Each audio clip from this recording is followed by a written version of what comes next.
Yes, it is that time again.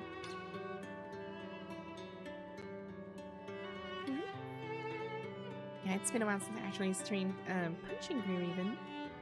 And yeah, I'm kind of behind with the story, so it's time for me to actually catch up on these things.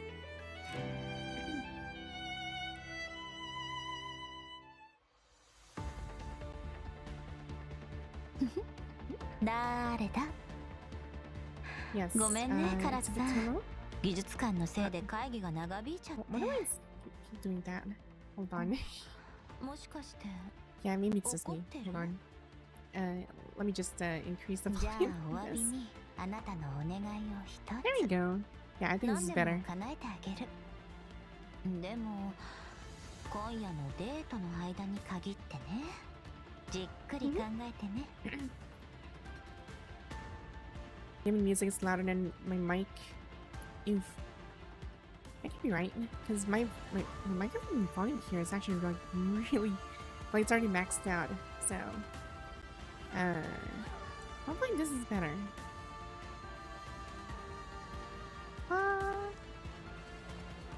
Maybe I'm just too soft-spoken to actually do this.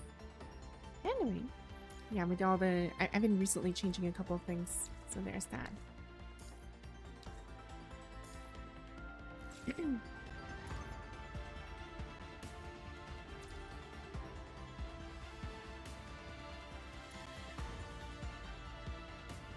Right, so I need to do like a bunch of dailies first. So one thing is this one. Let me just increase this even further. I'm not sure if this is like gonna make it even louder, but hopefully it does. Hopefully.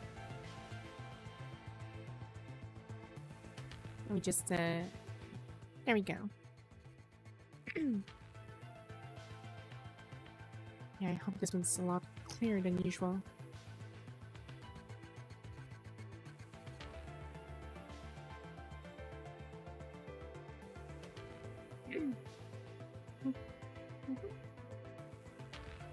Hey, leader. Should be Bianca. I still haven't practiced, Oh, right. Wait, stamina too low. Has it not refreshed yet? It's supposed to actually work. I think it's stamina too low. Oh, because I used her like on the other battle. Oh, okay. Right, guess I have to change my team.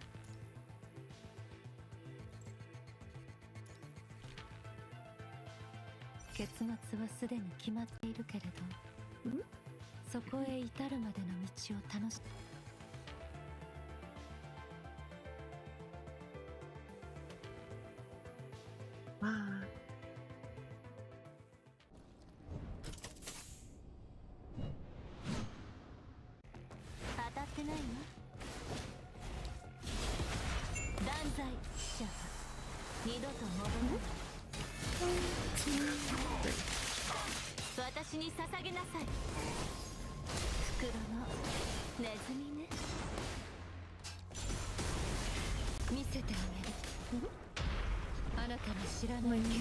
To trigger.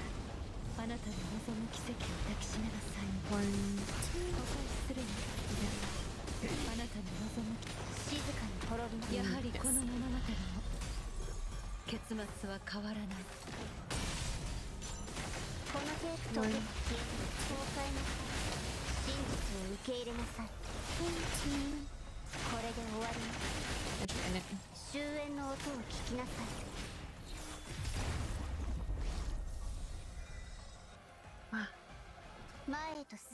One down. Hello.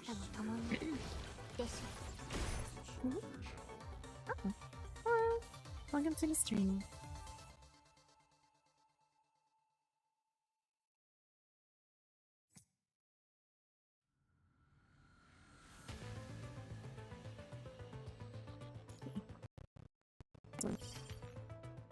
Uh, oh.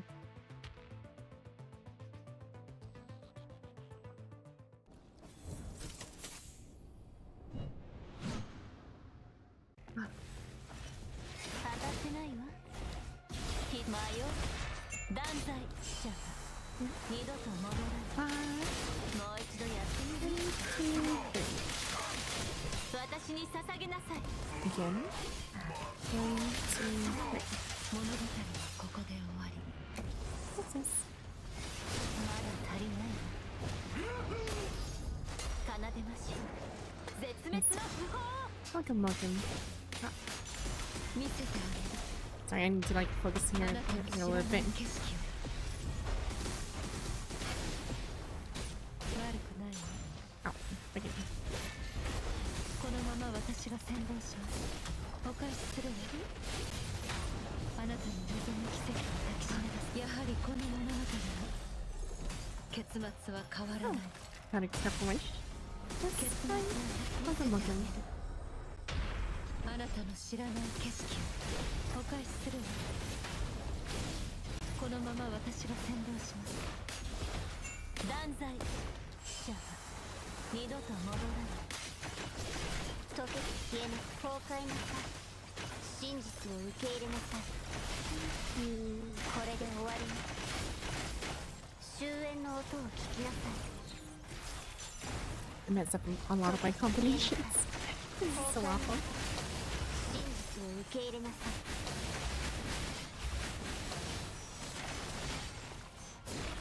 これで終わりに。終焉の音を聞きなさい。 There.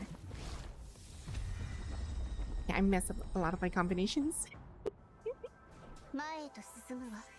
あなたも I still didn't optimize the like Rivatia's combos. All I know is just the basic one, unfortunately. Maybe I can do better.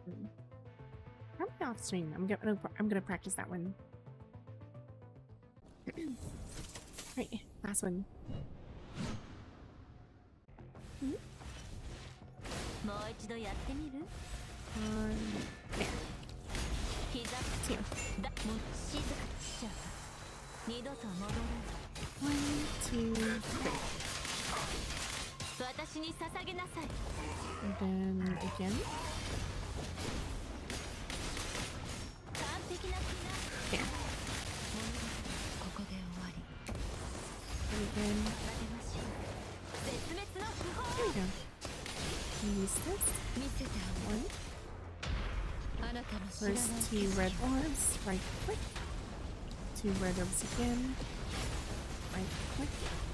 あなたの望む奇跡を抱きしめます。やはりこの物語の結末は変わらない。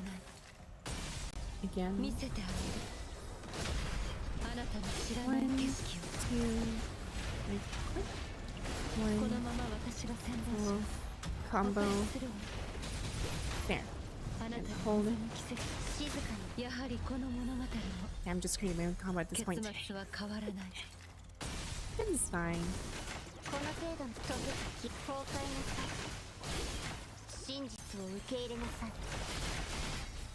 これで物語はここで終焉の音を聞きなさい。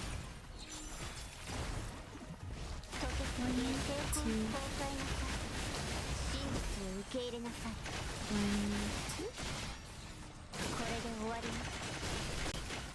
終焉の音を聞きなさい。 And back to Rivatia. さまよう魂よ。今断罪 There. 者は二度と戻らない。 1. 私に捧げなさい。 And that finished though. Perfect. 運命の糸は続く。我らの物語はこれからも先に。 Purple.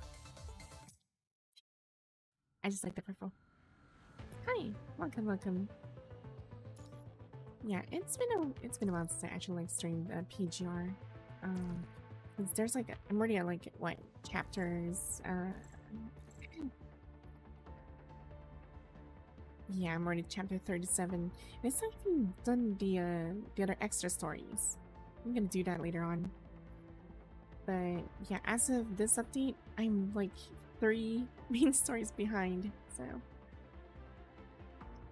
yeah, I need to catch up. Because right now it's Nervatia's story.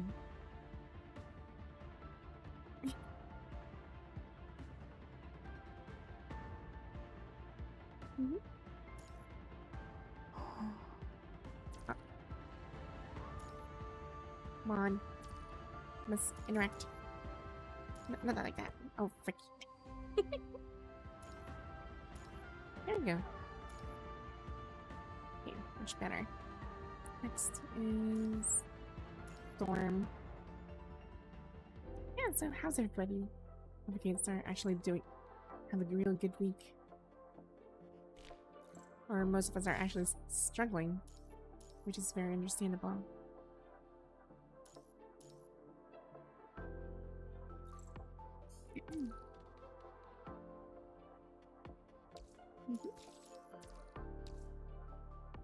Okay, one more. There we go.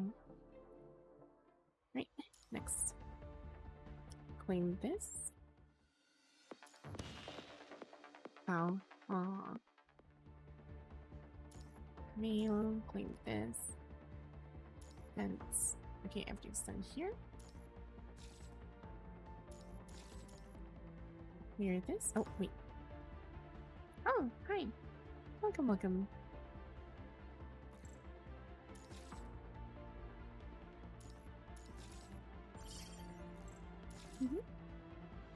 Trying to get Verna Prime. Yeah, I'll be streaming a Warframe on the next stream. So we'll just have to finish PGR, but 24 hours from now, it's gonna be PGR. I mean, it's gonna be Warframe. So we'll be catching up a couple of things on Warframe since I'll be heading towards LR6. Yeah, I still haven't touched Shadowgrapher's update. So I'm pretty much unspoiled.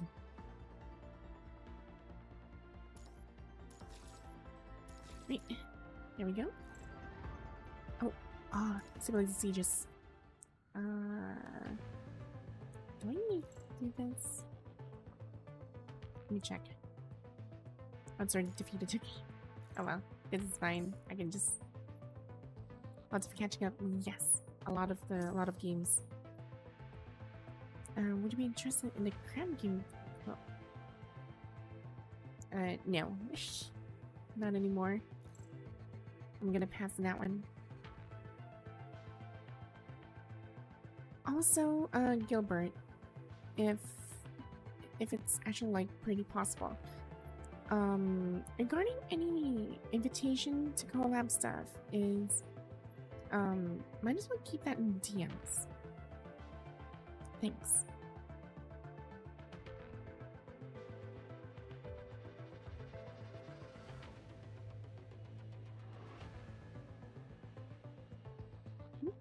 Should know that I will give you.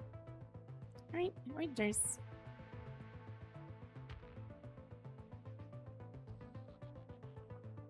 Okay, so we have Discord. Let's see, fire, dark, and ice. Fifth, another fire. Yeah, I can just go with her. And she has time lag, which is really good. So include this girl. Leader is gonna be her, starting from her as well. Right. Yeah, time to break my freaking keyboard.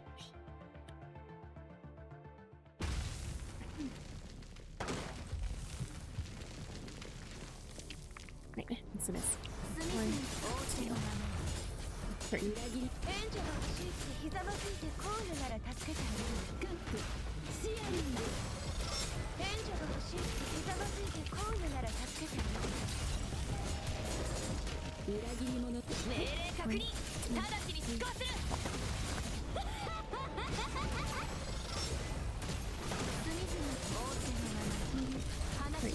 1, 2, 4, 5.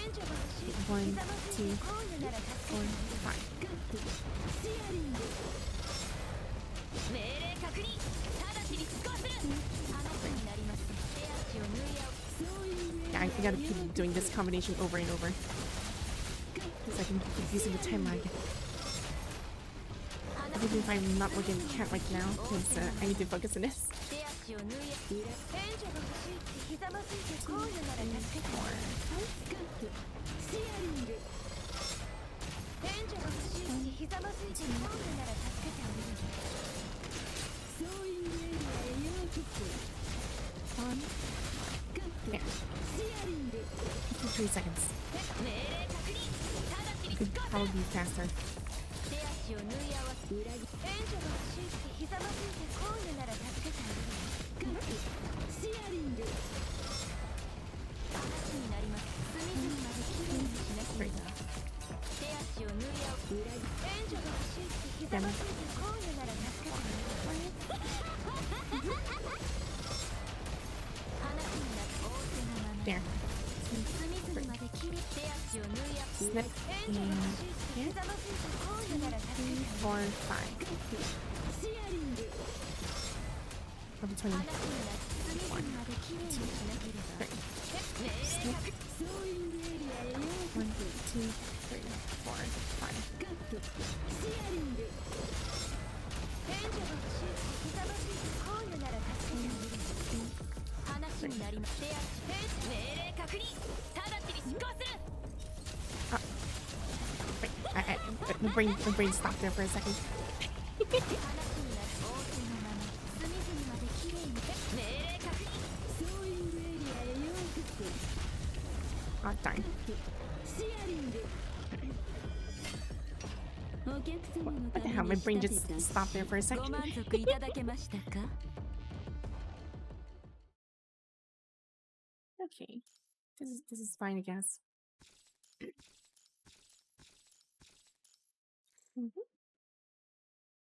Right, next. This one is... Yes, I have Selena. This is good. This is really good. She's broken as heck for her. 私が For こ me. のオペラの指揮を。 Like, really broken for me. アダージュ、アンダンテ、演奏開始。時期は犬の防御の隙を見つけました。私がコーダを捧げてあげましょう。 Right, time to use that freaking combo. 私が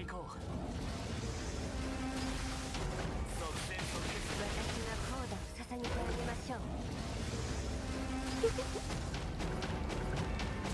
はい、私がコーダを捧げてあげましょう。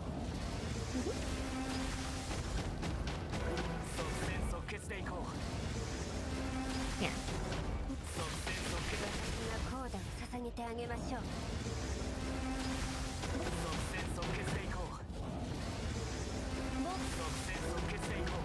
防御の隙を見つけました。私がコーダを捧げてあげましょう。 Hey, I'm just spamming her execution skill. 私がコーダを捧げてあげましょう。防御の隙を見つけました。防御の隙を見つけました。 35 seconds. 私がコーダを捧げてあげましょう。防御の隙を見つけました。私がコーダを捧げてあげましょう。 23 seconds. 防御の隙を見つけました。防御の隙を見つけました。私がコーダを捧げてあげ 1 ましょう。 seconds. 10, 9, 防御の隙を見つけま 5, した。 4. はい、私がコーダを捧げてあげましょう。 There. このレクイエム、戦場に消えてしまったすべての命に捧げるもの。 This is fine.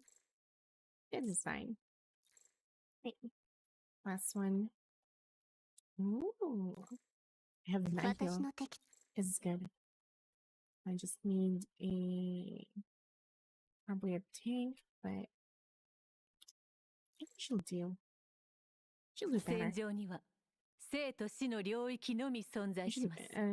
well, 高貴さや well, 卑劣さなどありません。 wait, is Hiyuki actually updated? Wait, is she already here? Oh no, I need to open up my Woo again. Yup it. Oh no. I have to catch up on these things.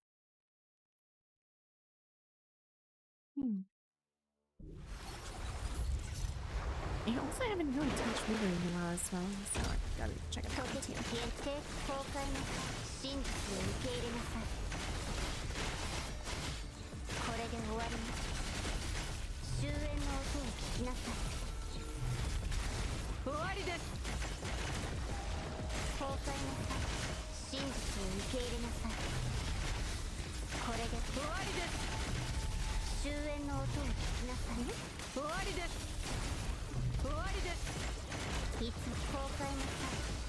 真実を受け入れなさい。これで終わります。終焉の音を聞きなさい。 Go on then. 崩壊なさい。溶けて消え真実を受け入れなさい。これで終わります。抵抗なく静まりなさい。終焉の音を聞きなさい。 There. 崩壊なさい。真実を受け入れなさい。 And this is gonna be faster. I have to like pull my right click. 終焉の音を聞きなさい。 Kinda got used to the old combo. 終わりです。崩壊なさい。真実を受け入れなさい。これで終わりです。終焉の音を聞きなさい。崩壊なさい。真実を受け入れなさい。 It's like 2-second これで difference. 終わります。 Hey. 偽りの存在に終焉の音を聞きなさい。終わりです。溶けて崩壊なさい。真実を受け入れなさい。これで終わり I で need to す。 practice. I need to practice 終 your 焉の音を combos. 聞きなさい。 Let's go. 終わりです。崩壊なさい。真実を受け入れなさい。これで終わります。終わりです。終焉の音を聞きなさい。 Continuing. 刈り取ってあげる。崩壊なさい。真実を受け入れなさい。終わりです。終焉の音を聞きなさい。終わりです。崩壊なさい。真実を受け入れなさい。 1, 2. これで終わります。終わりです。終焉の音を聞きなさい。 10 seconds. 終わりです。崩壊なさい。真実を受け入れなさい。 1, 2. これで終わりです。終焉の音を聞きなさい。終わりです。真実を受け入れなさい。溶けて消えなさい。これで終わります。終わりです。終焉の音を聞きなさい。終わりです。崩壊なさい。真実を受け入れなさい。これで刈り取ってあげる。終焉の音を聞きなさい。 One. 溶けて消えなさい。 Perfect. Made the wrong combination. 真実を受け入れなさい。これで終わります。終焉の音を聞きなさい。終わりです。真実を受け入れなさい。 There you go. Could have done it 前へ faster. と進むわ。あなたも共に Oh well. でしょ。 This is fine.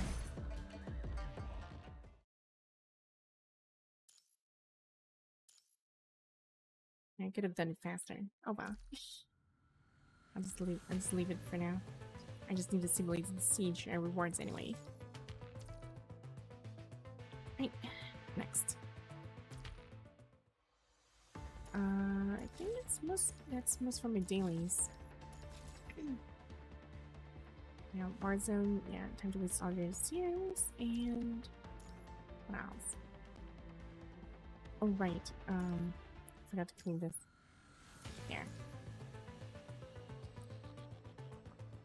You also have to do the Clash Reflection as well, but I'm gonna do that later. It's still a week, so I still have a week to do these things. And now I can finally continue. Now, what was scientist?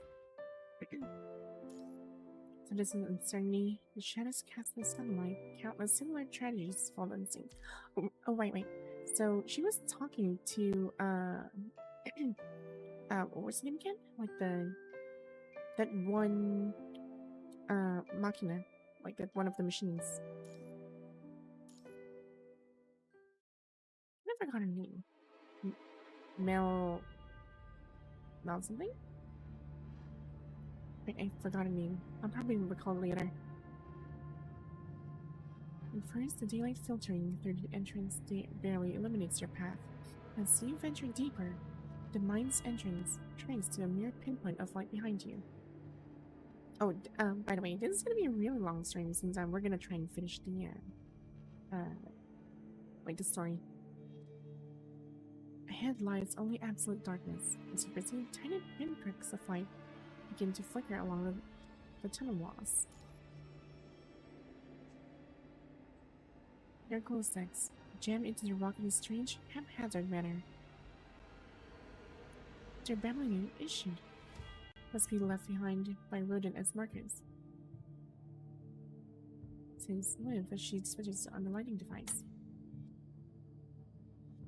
Discreet as your eyes adjust to the new glare, under the powerful beam, every detail of the mine stands exposed.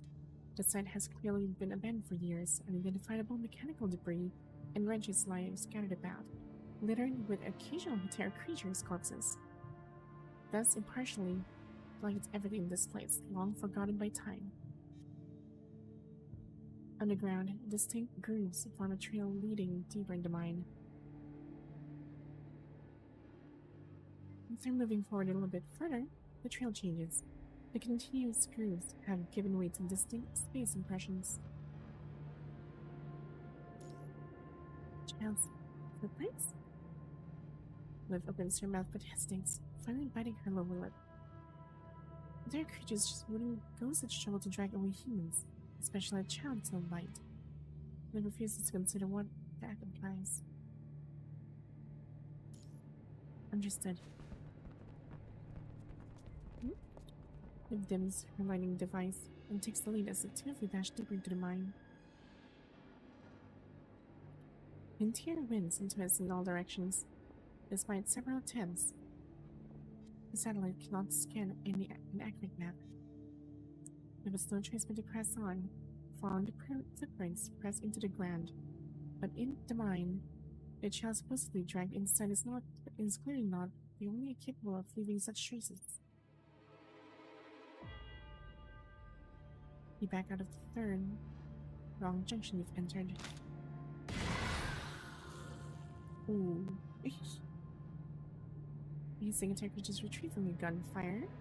Oh, we can actually just hold it. Huh. No luck that way either. No, there's nothing but attack creatures that way too. This isn't getting us anywhere. Yeah, it's a freaking maze. Let's contact Rodent.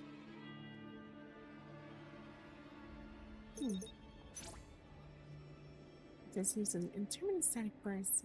Flyo, the captain of Rodent, finally connects to the communication line. You're even. Are you already inside the mine? Have you seen any of the markers we left behind? The fastest of mine gives silence by the eerie hollow resonance. We have, but we run into some unusual circumstances. Would you be able to send us a general map of the mine and grant us location tracking permissions? It would help us track of each other. The map. Map transmitting. Permission. Granted. Sync our locations to each other's terminals. Every 30 minutes. Understood. Find some ways. Do a safety check-in every hour. It's okay. Don't worry about it. Only when Lucia's gone. Huh?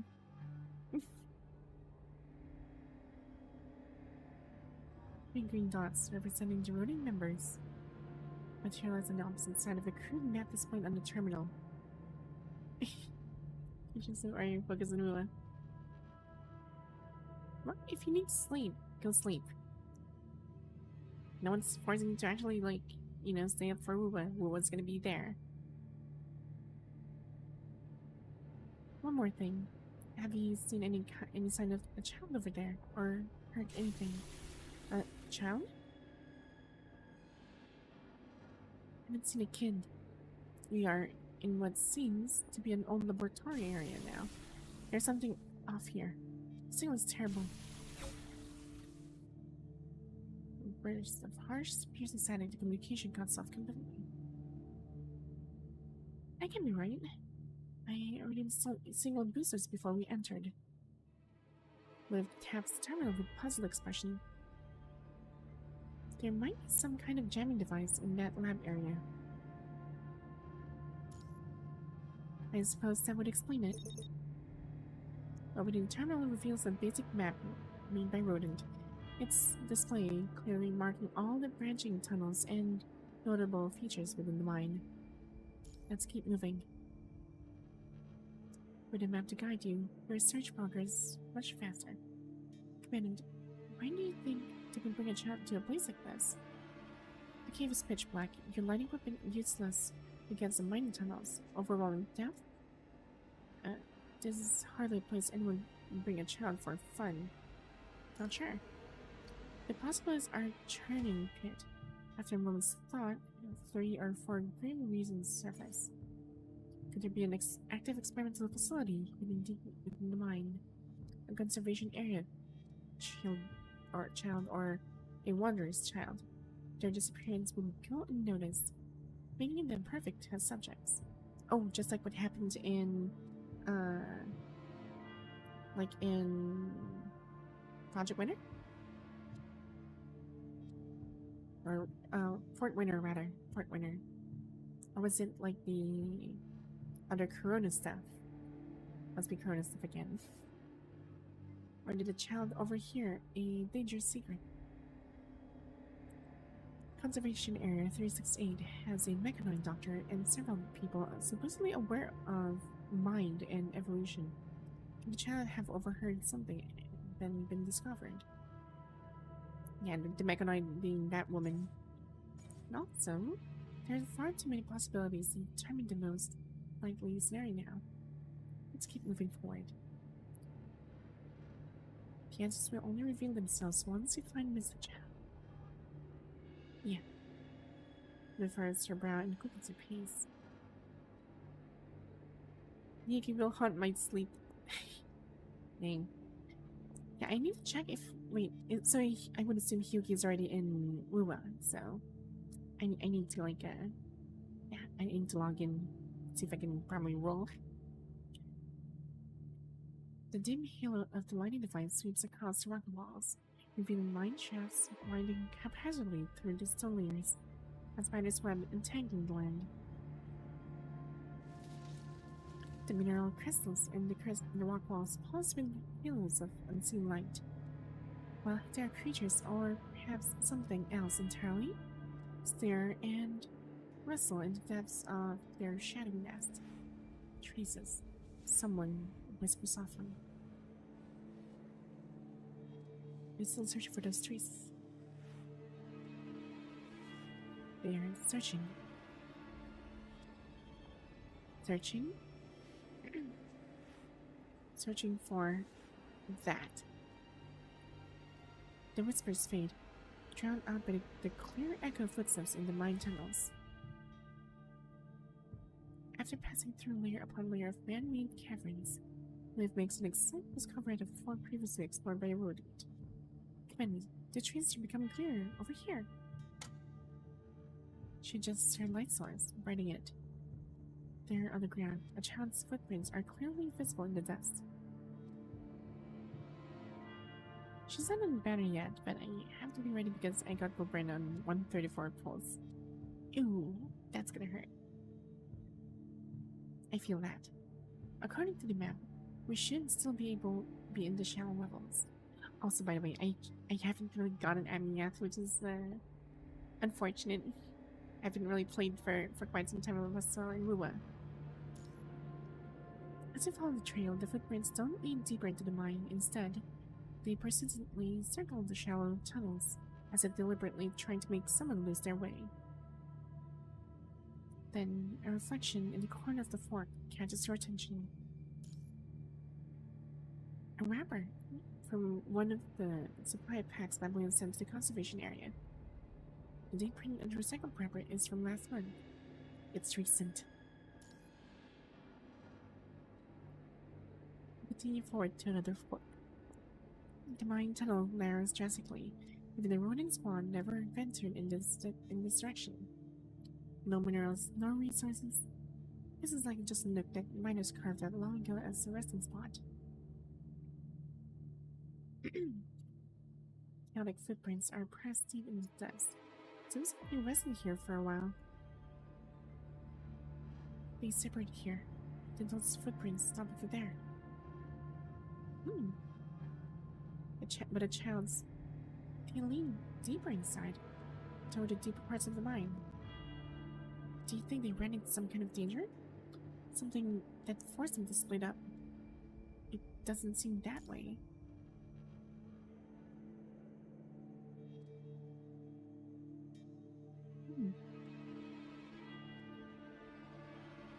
Huh. More likely the adults have already left through that passage. That child. Their purpose might be to abandon the child. That's dark. Why? Yeah, I would go for rations. But doesn't Conservation Area 368 provide extra supplies for children under 8? Yeah. There could be a lot of reasons. We can only speculate. But only for those under 8. Oh, the child is not... Oh... Okay, probably the child is not under 8. Children over 8 are deemed to possess basic foraging abilities, and due to the current scarcity, the conservation area no longer provides them with additional supplies. Yet, a child with a family wouldn't be cast out simply because the ration supply stopped. In most conservation areas, communities even establish schools or childcare centers to raise and educate children together. But a child with no family in an area that lacks those resources to care for them. But then... With Fred slips again, quickens their pace. Children need plenty of food and plenty of love. They must draw enough nourishment from both to fuel their growth. But in times like these, there simply aren't enough resources for an orphan in an impoverished conservation area. This fork in the path holds nothing worth exploring, with only sparse minerals jutting from the rock walls. The rodent spawn marked in this branch on their map, nothing here. Even the turret creatures can't be bothered to stay here. The path ahead grows darker, forcing Liv to constantly adjust her lighting equipment to pierce the gloom. Ooh.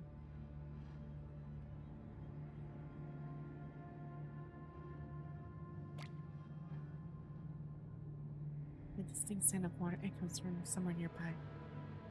Is there anything behind us? Nothing. We can keep moving forward. And suddenly abruptly, and you could nearly collide with their pack. Liv? Tries on and aiming over Liv's shoulder to what lies ahead.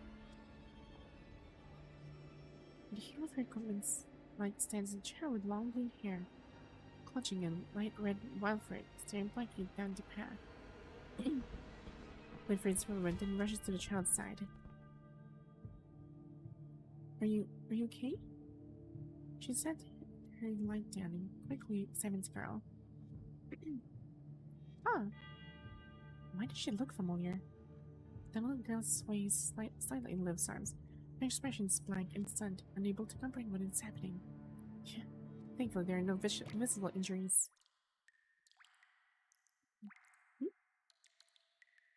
Fading beams of human light streaks through the mine like shooting stars in the darkness. Like specters wandering through twisted passages, faint, skittering sounds emerge from the depths of the lair. They have found.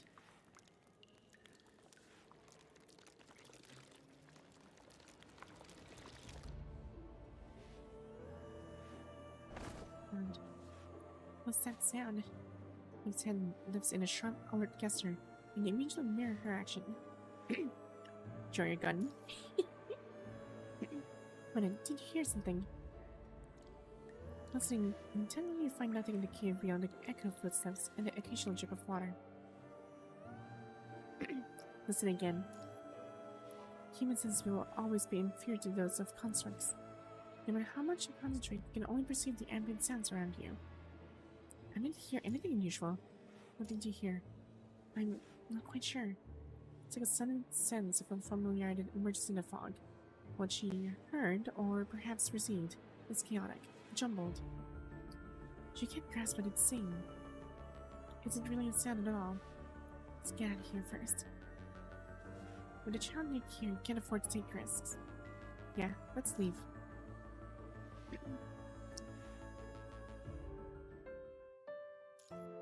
Oh, a day's nightmare. A deep thunder-like rumbling echoes through the rocky cavern.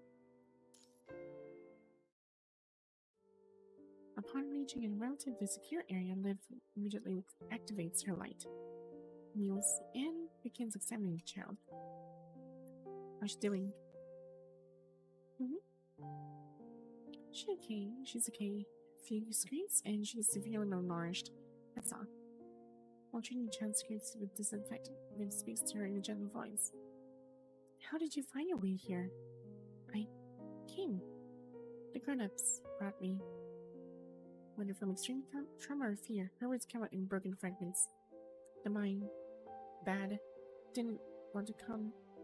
Grown-ups from the house brought me here. Where did those grown-ups go? I don't know. They gave me a fruit, then they disappeared. I couldn't catch up. How can anyone do this? Mystery unravels, each curled possibility confirmed one by one. Liv has never encountered adults who would treat such a child like this. The world is undeniably dark, ravaged by endless conflict. She has seen women risk their lives to bring newborns into this world, and strangers band together to care for orphan youths. She has never realized that children could be viewed as enemies, competitors for precious resources. Mine, bad. I wanted to leave, but I got lost. Ooh. Then he just got here. That's the reality of her situation dawns on her. Her lip quivers, and she's on the verge of tears. I didn't mean to say like she's about to cry, just come for it. Putting it back to herself down, searching for something to pass with the child, but finding nothing except your sidearm ammunition and few vials of serum. No, not this one. Offer a serum? Offer a degree of insignia. She needs something. I can offer a serum. Turns her anyway. Show no interest in serum. Okay, then the degree of insignia then. I thought she was gonna need it. Seemingly intrigued with the shiny green of emerald, the little girl sniffles and takes the insignia from my hand. And he looks at me in confusion. She was about to cry, so you shouldn't give her something to distract her, right? Oh, hi. Welcome.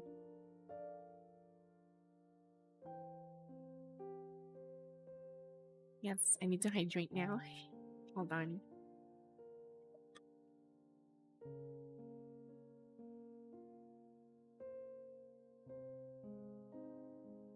It's gonna be a really mouthful and strain. But maybe you're right. Liv breaks into a smile. In any case, you have successfully prevented the child from crying out loud and attracting entire creatures here. So this camp is relatively safe. It isn't a place to stay, especially not with an unpredictable child. Alright, let's head back to the conservation area for now.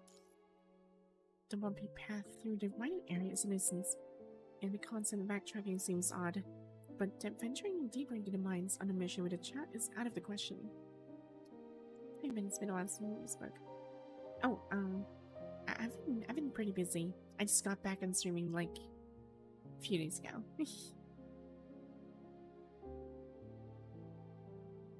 Yeah, let me quickly update Rodent the situation. Seems that this Rodent adventures deep into the laboratory area. Establishing communication is taking progressively longer. After a seemingly endless downtime, they finally answer the call. This is Rodent, reading you for the 1500 status check. This is Graven. You've located a child in the mine. We're returning to the conservation area to ensure her safety. Child. Conservation area. Sight grows increasingly harsh.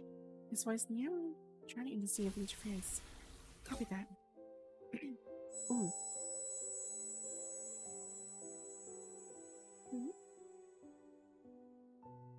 It's even more an illusion. The moment the call ends, the strange sense of dissonance rises again from within her visual module.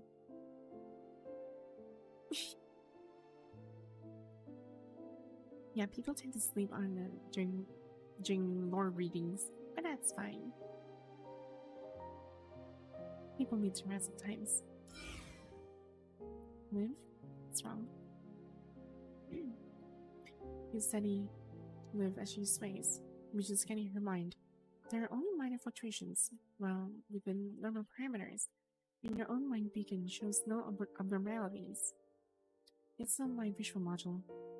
Could be something wrong with the processor, but I'm not really sure. Might be caused by the minor mind fluctuation from earlier. It's fine. Gordon also mentioned the minerals in this area can cause slight mind disruptions. Oh, thanks.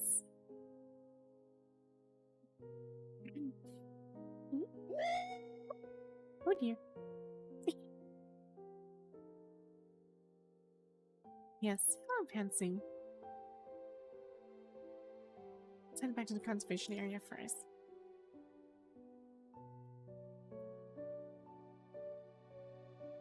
Throughout the journey, the child remains quiet, watching Liv's hand tightly as we walk forward. Not once breaking into the loud crying you'd expect from a child in such a situation. As we are approaching the mine entrance, the punishment detector on your protective suit suddenly flashes red. Ooh, okay, that's not good. Once fortunately, you wrap the child in the spare protective suit while Liv already stands poised for battle. Aren't they arriving a bit too soon? It was the same path it took when entering the mine. Even if new terror creatures had spawned, they couldn't possibly have formed this quickly. Must have lived here from another part of the mine.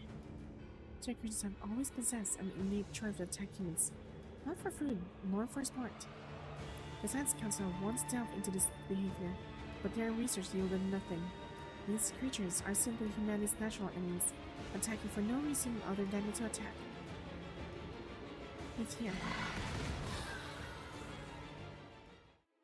After eliminating the cluster of terror creatures, you find 2 human corpses at the center of the circle the monster had formed, and discovered both shocking and grimly expected. Ugh. They look like residents from the conservation area. The grown-ups. Lynne had been silent for most of the journey, suddenly speaks. She stares at the 2 bodies mangled beyond recognition by vicious bites, her amber eyes holding not fear but an unsettling calm. Goodness, the house brought me here. Were they the ones who brought you here? The Goodham said I'm old enough now to earn my food by mining. How old are you? This year? The Goodham said I'm almost 8 years old. Oh, that's so grim. So she was supposed to receive those rations for free. But the girls actually like abandoned her. That's not good. Why are they sleeping there like that? Jess seems unable to grasp the concept of that. She only stares at the 2 adults lying on the ground with puzzlement, wondering why they don't simply stand up and continue on their way. Why was she yeeted? Why not? Yeah. It's one of my many redeems. You must be just very tired. They'll wake up later. He feels down and gently pulls the child into her arms, shielding her from the grim spectacle. Commandant, can you please take her to the next junction ahead? I'll take care of things here and join you later. Alright. Deep thunder-like rumbling echoes through the rocky cavern. Almost later, they've catched up from behind. I buried him at the junction. That should prevent more dark creatures from being drawn to that area. Let's go.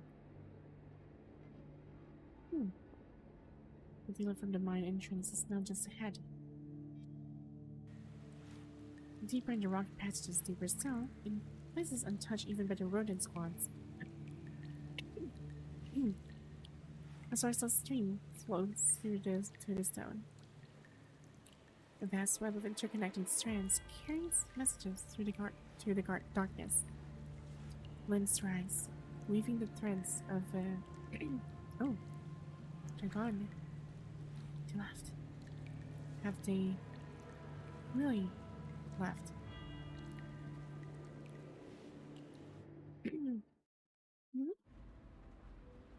Returning back to the conservation area is remarkably smooth. The thick fog has been chased away by the setting sun, revealing the mountain's stark contours.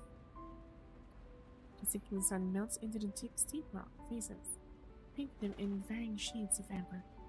The lone birds fly over the mining area, but the evening breeze carries one of the autumn's rare lingering warmth. Like a signpost, the abandoned vehicle still stands by the roadside, now gilded in the rich golden light. Ark and Miller should be back at the mine, right? They should be. Brennan said they've settled them safely at their camp. The three arrived at the conservation area just as lead and green clouds begin to spread across one corner of the sky. Surprisingly, Melino stands at the entrance. Oh, that was her name. I keep forgetting her name. Anxiously scanning the road as if waiting. As soon as she spots a vehicle in the distance, she races towards it desperately, nearly tripping over the hem of her dress in her haste. Oh no, has something happened to the conservation area? It hits the brakes and pulls the vehicle on the side of her. The moment the door opens, the little girl is the first to leap out. Lily has been running over, immediately drops to her knees and seeps into a tiny embrace. I'm sorry. It's all my fault. Should have known.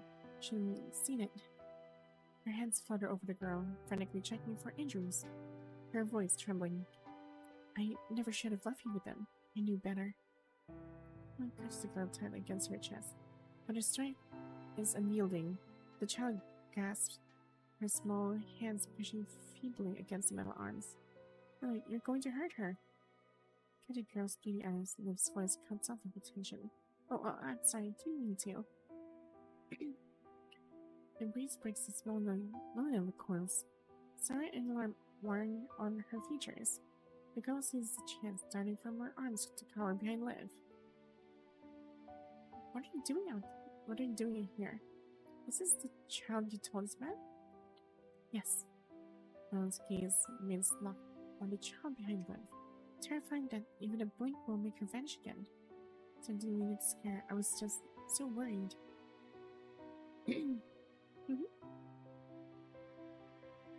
This afternoon, I was on my way to the medical station and passed their house like I always do, but it was quiet.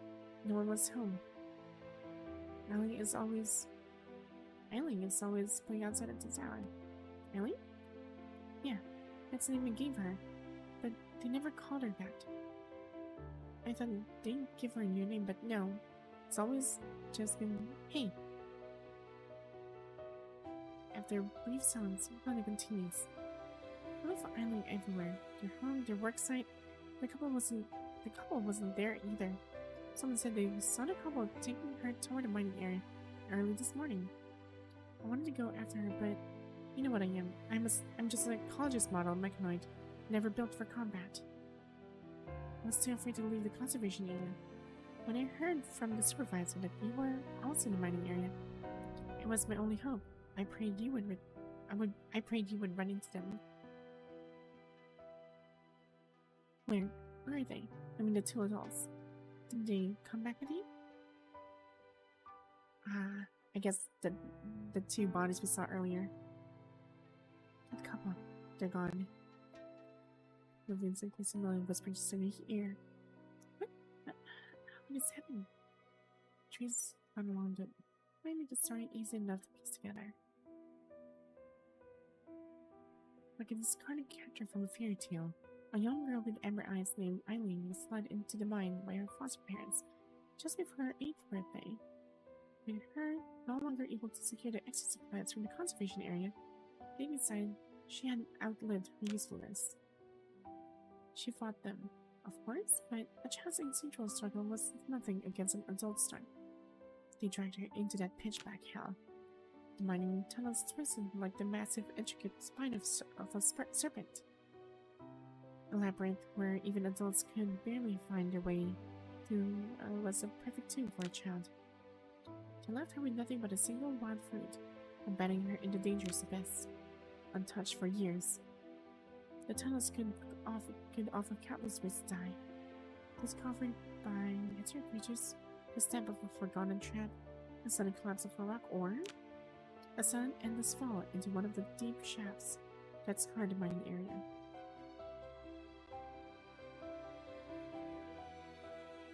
Here's already spewing saltly down Melanin's face. Sorry, I should have known. I should have seen it. What kind of parent would let their own child accidentally wander into the mine alone?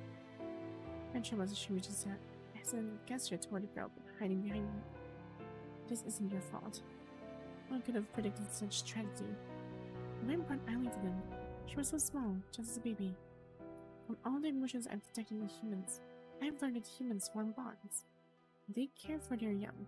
I thought if she didn't remember me, she could form a real bond with the family. They would love her and raise her as their own. Yeah, I was built to absorb negative emotions, but I can't absorb the balance in human nature. Even psychologists can't cure the malignancy within his soul. He finds it difficult to pass judgment on anything that's happened here. So what will we do now? We will look after her. I can help you with applying for extra supplies. For Eileen, at least until she's older. The neglect Eileen suffered in her adopted home is evident. It has left her with a lasting impact. A struggle to form clear words and articulate her thoughts. Skills that should have been nurtured long ago. Right. Can I really take proper care of her? I'm just a mechanoid. What can I truly offer? I have no human warmth. I don't understand a human child needs. I could never be a mother to her. When she's further in her life, refusing to leave the safety of her shadow. Then, Eileen, could you look after her just for a little while? Summoning her courage, Melina makes her request. Her voice barely a whisper. Us? Take care of her? Yes, she trusts you. She's grown attached to you already. If you can just keep her for a few days, I can inform the supervisor and find a proper family for her. A real family this time. It wouldn't be for long. You're planning to stay here for a while anyway, right? The supervisor mentioned your mission, clearing the Hitler creatures from the mine. She couldn't stay in the medical station while you work. She's so well behaved. She wouldn't be any trouble at all, I promise. But we have other missions to attend to. Please, just a little while. She likes it, you can see it.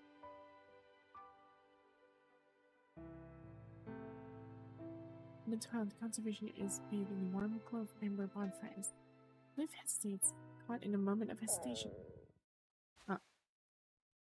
A stomach growl erupts from beside her. Are you hungry? The child named Eileen says nothing, merely clutching lips, slave with one hand and that waffle with the other. Why don't you eat that fruit? It's yours. Fruit. When it lives, is pure and guileless. It's sweet, really sweet. You eat it. You helped me. Big kids ran away. You're nice. This person gave me gruel. Also nice. Aww. The fruit. You eat it. And she extends her hand. The fruit is crushed beyond recognition in her grip. A muddy, misshapen thing, yet a faint, sweet fragrance smells nice from it.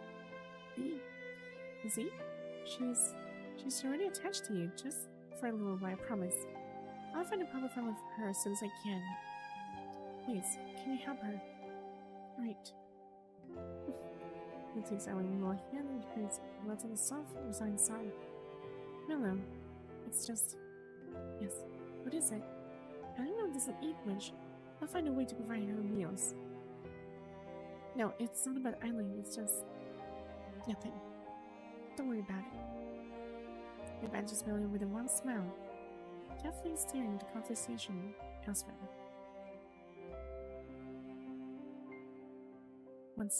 Only one smell now has gone as she let her focus out on the nearby vehicle, her keys lingering pensively on its tires. During the day's trip, she remembers she hasn't slowed down at all. The soft rustle of fabric breaks her thoughts. She looks down to find Excelynne staring up at her. A faint trace of anxiety is visible in the child's eyes, as if she's waiting for a sign. Understanding, Lynne kisses her, gently ruffles Excelynne's hair. Her voice soft and tender. Come on, let's go home.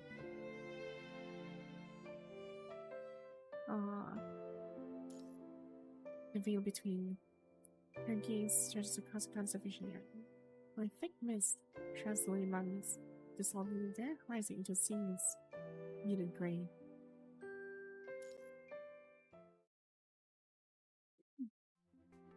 All compelling narratives must be built on a fundamental structure, and the story's resolution must feel earned for its characters to be believable. Liv reads the words on the terminal, her eyes skimming the foreign post without truly seeing it. Her attention is scattered, her mind adrift in the fog. Well? Lately it seems every article in the post has echoed the same sentiment, just like yesterday. Yesterday, what had she seen yesterday?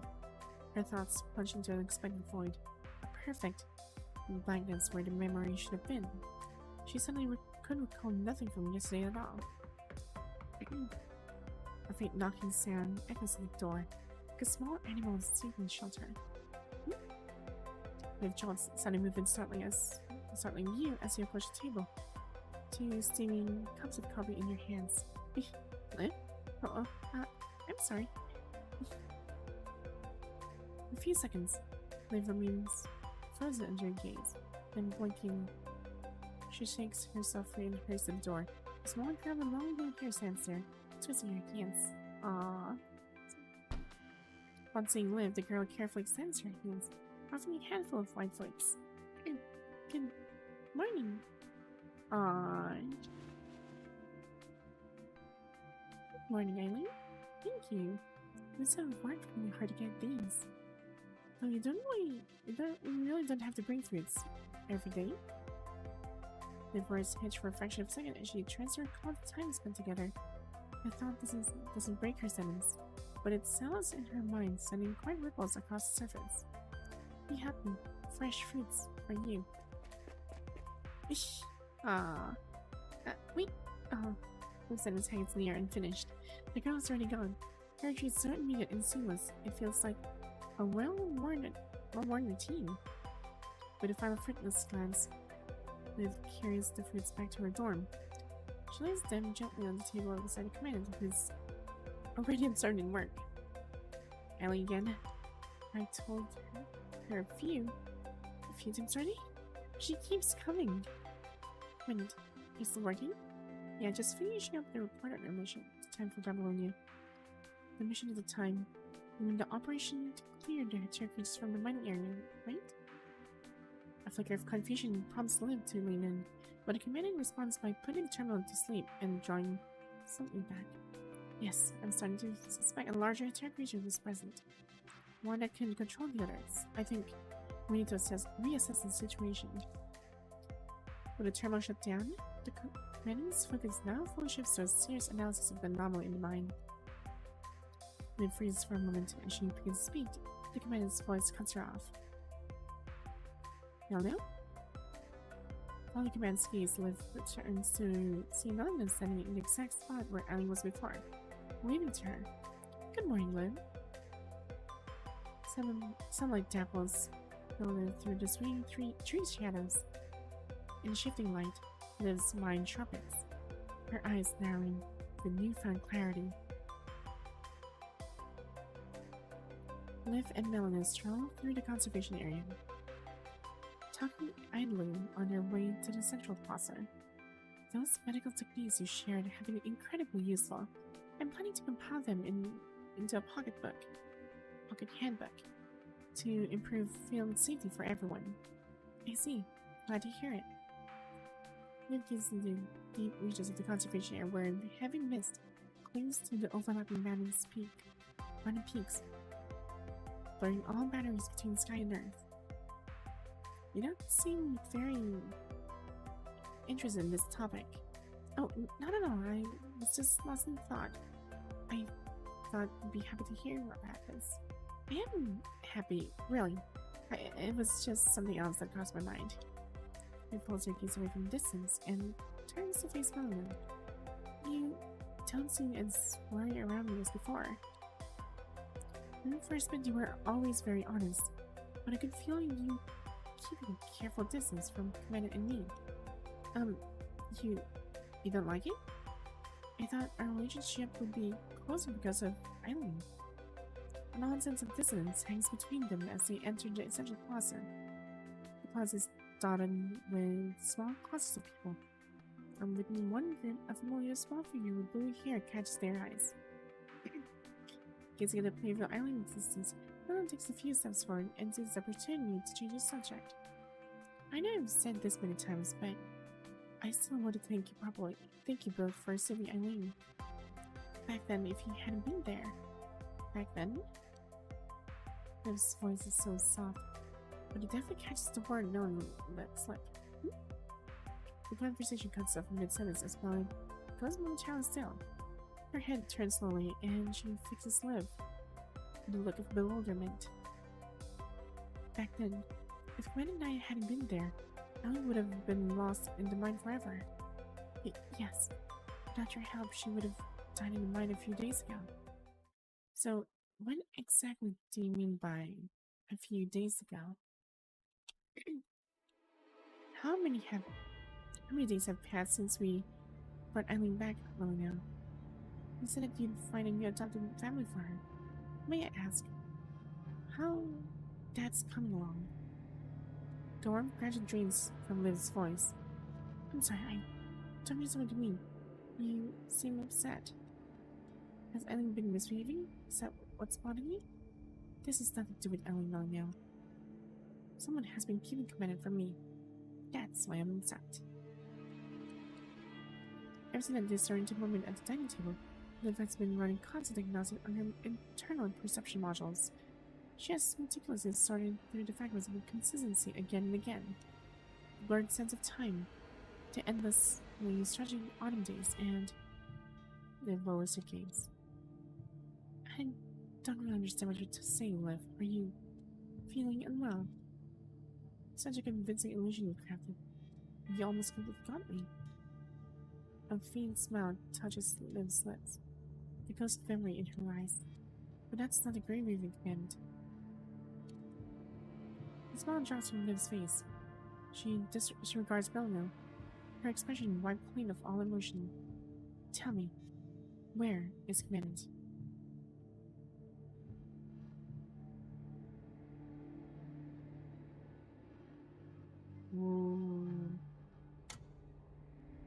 My tongue twists through the deep earth like serpent's coil. The portable light from our terminal throws a film pool of illumination, pushing back only a few feet of the oppressive darkness. Where are we now? Shh, it's okay. Don't worry. We'll get out of here soon. As you run a corner, it's still murmuring comfort. You draw a knife and score a fresh mark in the rock wall. With that motion, a torn strip of cloth bound tightly around your arm flutters. in case the volunteer catches on it. In the sight unleashes the recent memories.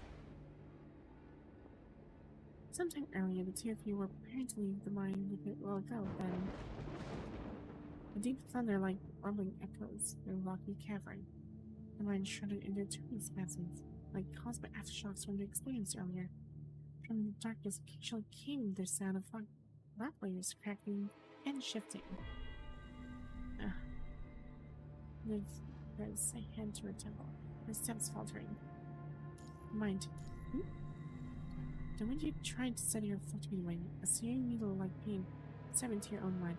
The very surrounding blur, split, and doubled before your eyes. It's begun. There was no time to determine if it was the minerals of the other terror creatures. Alright, Gilbert, well, you have a good night. You grabbed your coat and forcefully tore his long strip from it. Minute? Tied a strip firmly around Liv's wrist. You then wound the other end tightly on your forearm. It was a physical anchor, so even if your minds descended into chaos together, you wouldn't lose each other. Are you alright?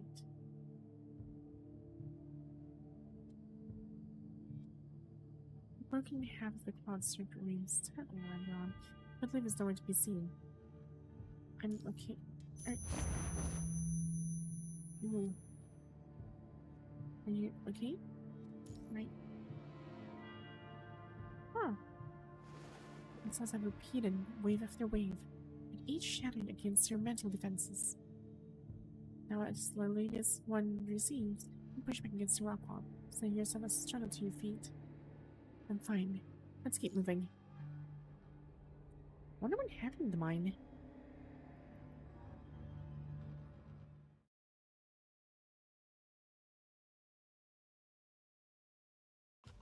He stands motionless in the shade, her gaze locked on Melina. After a prolonged silence, the latter's lips twist into an uncertain smile. So, you noticed. Then, this place has no value anymore. Ooh. And the puppet in disguise. Nobody runs away. It's a seemingly bottomless whirlpool that threatens to swallow the world whole. We must be still in the mines. Quivers into the air as a surprise shatters like a mirror, fragmenting into 1,000 glittering shards. Then a pulse of abnormal sounds echoes through her mind. It's the deep, resonant hum of the mine tunnel that floods her audio receptors. Liv jolts awake in absolute darkness. Gwen is nowhere to be seen. The ground trembles faintly, an earthquake, perhaps. Before her lies the mine tunnel. Damp, dark, dripping with stalactites. Eerie minerals glow from the walls. In a twisting abyss, close ahead like the spine of some massive serpent. She never left the mine. A frightening pain radiates from her mind, around the cycle of memories being stripped away and constantly rebuilt across countless moments. Then everything ceases, freezing into a single stark point in time. Why are you sleeping there like that? John seems unable to grasp the concept of that. John stares at the two adults lying on the ground with puzzlement, wondering why they don't seemingly stand up and continue on their way. They must be just very tired. Oh. Oh, wait, so... Huh. So it started back then.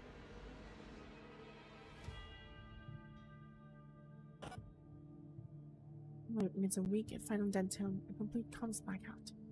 It's a last resort. She closes her eyes and plunges her consciousness into the depths of her mind, reaching for the familiar signal of the command's mind beacon.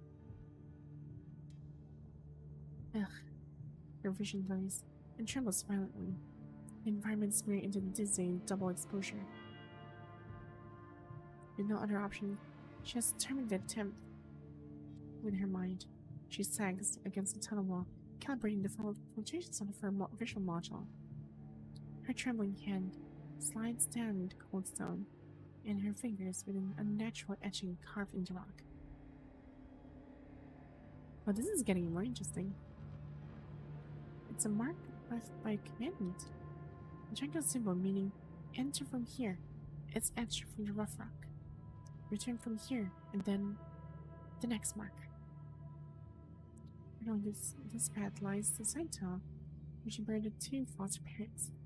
A quick check confirms nothing is amiss. The temporarily sealed branch entrance remains as she left it, inscribed by rubble and soil. And then, as her finger traces the rubble, a voice suddenly calls out, freezing live in her tracks. Excelynne, no? Her visual module has been glitching with divine interference, but her audio is clear. She knows that voice instantly. How come she's in the mine? Can she still be trapped in illusion right now? Holding her breath, Liv slowly moves toward the sound of Melvin's voice. Excelynne, are you there? Excelynne. Melvin is anxiously thinking about winding tunnels, calling Eileen's name in a hushed tone, likely afraid of drawing the attention of terror creatures. Excelynne, can you hear me? She's equally unfamiliar with the passages. In just 20 minutes, she has backtracked through the same branch 3 or 4 times, repeatedly taking wrong turns. Concealed in the shadow, Liv watches, scrutinizing her every move. She doesn't trust Melanin. However, whatever is reading this illusion must know Melanin intimately to use her as such a central puppet. That alone suggests Melanin may not be as innocent as she seems. It's just that. Liv weighs her options carefully. With her visual modules compromised, she can't tell if her disorientation stems from mind fluctuations or physical shifts in the tunnel layout. Communications are still down. She can't reach commandant. Recalibrating her mind to locate commandant's mind beacon would cost more precious time. Under these conditions, anyone in the mine can be a clue to break the stalemate. She must reunite with the commandant quickly. She can't leave commandant alone in this dangerous illusion. Excelynne, are you there? Nearby, Melanin drifts through the deep passages like a mournful specter. Her voice, a haunting echo as she calls the child's name.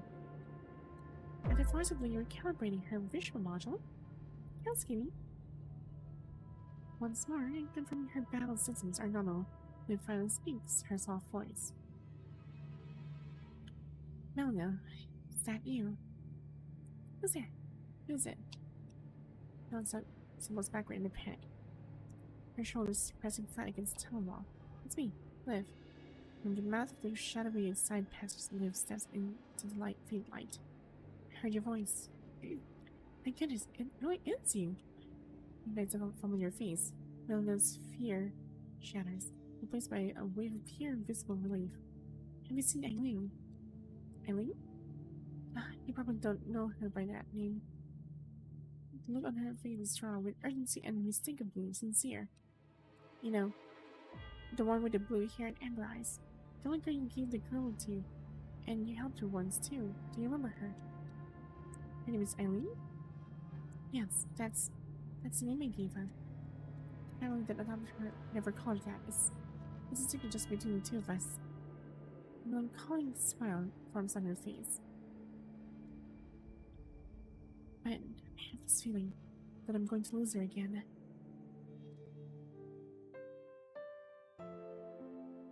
This is really starting to get really confusing. Shrouded in darkness.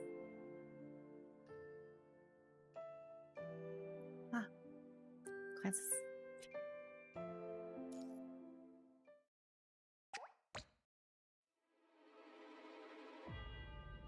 Deep in the shadowed mines, water droplets fall from stalactites, each one striking the stone with a crisp, echoing note. Here, a mother who has lost her child walks with Liv, who cannot find her command. Together, they feel their way through the passing dark. How do you know Excelynne is down here? Mia lets out a soft sigh. Every afternoon I go to the medical station. I've calculated the route perfectly. If I walk past Eileen's house around 2:30, I can usually see her playing in the yard. It gives me a chance to say hello, to check on her. But this afternoon, when I passed by the house, I didn't see Eileen around. I even went to her parents' workplace. Nothing. The patrol soldiers at the conservation area entrance said they saw Eileen and her false appearance leave early this morning, headed toward mine. I was worried, so I followed her trail all the way here, until I ran into you. A sensible route. A current explanation? At least for now, there's nothing suspicious about her story. Lynne lowers her gaze, carefully venturing the next question. On your way in, did you run into any trouble? A few minor issues, but the real problem was a cave-in, I think. Not long after I entered was a sound, a deep rumble. It could have been an explosion or just a mountain settling. I didn't know these tunnels well, so I can't be sure, but the result was the same. Several paths were blocked. I have been trying to find my way around them. Could you show me where the cave-in happened? Of course. Motions for Liv to follow her and heads toward one of the tunnel junctions. Eileen, can you hear me? Please answer me. She continues to Eileen's name softly, her voice refusing to give up. Oh, yeah, my TV is still broken. I'm still trying to fix it. Oh no.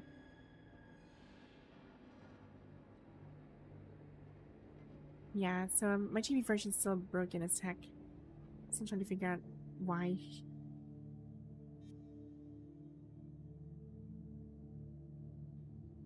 Nope.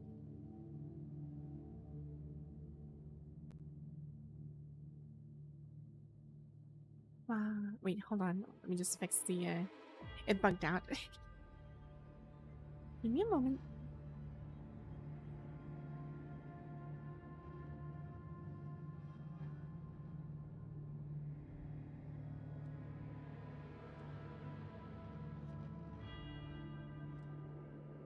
Yeah, things are actually getting buggy as heck. Hmm.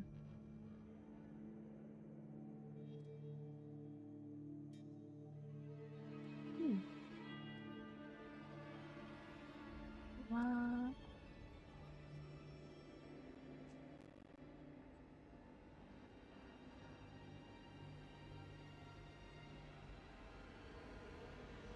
There you go. Oh no, I'm still fixing it. It's gonna take some time. I haven't really I'm just trying to figure out what happened. But yeah. I'm still working on it.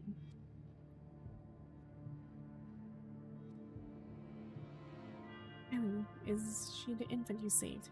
Yes, she is. Lil's voice, a hushed and sorrowful melody weaves through the mine tunnels. When I found her, she was so small, just a baby. According to the records in my database, all humans should have a name. I thought about giving her a name, but giving her mine, but I learned what Mellow meant. It didn't feel right for a baby. So I searched through every book and file we had access to until I found it. Eileen. With her tongue pressed to the roof of her mouth, Melix coaxes the sound into being in the dim limelight. Her expression softens as if the name itself is a gentle warmth against darkness. She is a vision, a dream, and a redemption. Mel comes to a halt before a branch tunnel that has cleared paths not long ago. We're here. This is the place. She points to the buried entrance of a tunnel branch on the other side. I was going to search this area, but there was a small cave-in just as I searched this platform. I had to find my way around. Do you think Alan could be behind here? She furrows her brow, desperate for a definite answer. Not sure, but Eileen should be with command. If the previous illusion truly began with a tremor, as she speculated, as they cleared the tunnel entrance, a cloud of dust billows around them. With their eyes, her fingers blindly searching the rock wall. Yes, this is it. Bennett, are you there? She leans into the crevice, her voice a a hushed call. But the way is barred by massive boulders. The ceiling has collapsed completely. Through the narrow gap, only the faintest of echoes can be heard. They must have moved deeper inside. She calls the rodent squad's safe zone, set up deeper in the shaft. With the communications dead and the exit sealed by the tremor, Rand's priority would be to get the child to safety. The camp is the only logical destination. Should we try to clear all these rocks? Milla's already at work, her hands clawing at the rubble. Here, let me. The shortcut to the signal spilled back. In one fluid motion, she draws her lotus wheel and unleashes its power. Lasers. Ugh. Because of blast fills the tunnel. Debris flies. And debris flies, forcing Melanie to shield her eyes and take a step back. As the dust turns, she squints to see the jagged boulders disintegrate, fracturing into a cascade of tumbling stone. Wow! It's nothing, really. Let's just keep going. We need to find them.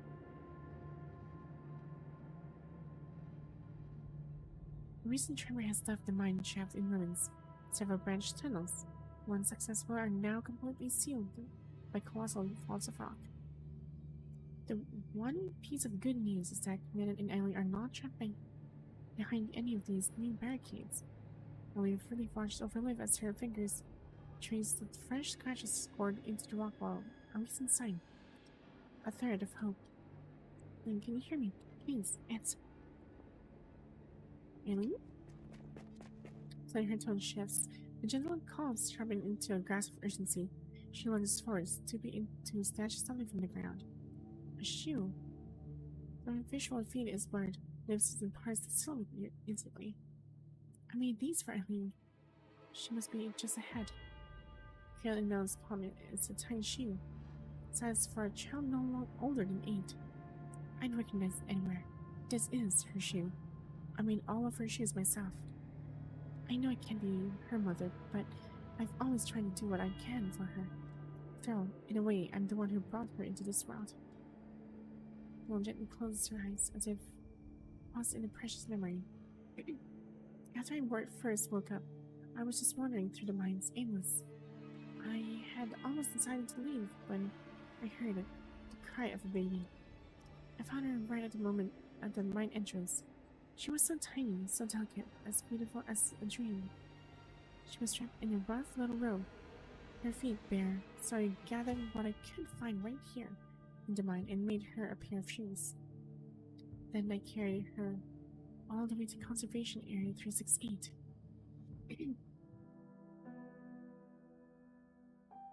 Now stepped into Curly Conservation Area. The infant, a small one, weight against her chest. She kept her hands tucked beneath the sleeves, hiding the mechanical skeleton from view. And a woman with a kid. A middle-aged man guarding the entrance spat a glob of phlegm onto the ground. Where'd you crawl in from? The mine. Fantastic. Another damn refugee. The man's face was etched with impatience. Listen up. Food scarce anywhere these days. The conservation area tosses a tiny extra scrapper for the kid, that's it. For everything else, you're on your own. I understand. Whatever. Here's the tag. Now get inside. His a complete blend of indifference and scrutiny dropped to the bundle in her arms. His brow furrowed, and it tossed the identification tag at Melinda. If you can't keep that thing alive, let me know. I'll do my best. Rough. And so she stayed. As time went on, the family that took her in wasn't particularly kind. A child's shoes would wear out so quickly, and eventually they stopped replacing them altogether. I started making regular trips through the mining area to gather materials from the forest beyond. I made shoes for the children in the conservation area, and I made these especially for her. The frame upper is cut and stuffing peeking through is reinforced by an extra layer of tough leather. She has a slight tilt in her step, always favoring this side, so with every pair I made, I add an extra piece of leather right here. I love her very deeply. Yes, if such a feeling can be defined as love, then human social relationships. Then why did you let another family raise her instead? Ellen pressed her lips together, falling silent for a moment, because I realized I didn't know how to give her the kind of love that humans needed. A mechanic can offer no human warmth, no mother's intuition to balance delicate existence an infant needs to thrive. I am not a nanny model. I've been disconnected from the network since the punishing virus outbreak. All I had to guide me was my original programming and a few dictionaries stored in my database. Your sweet voice is like an lullaby. I just want to sleep.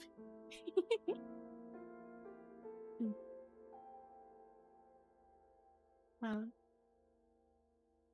I guess I'm flattered.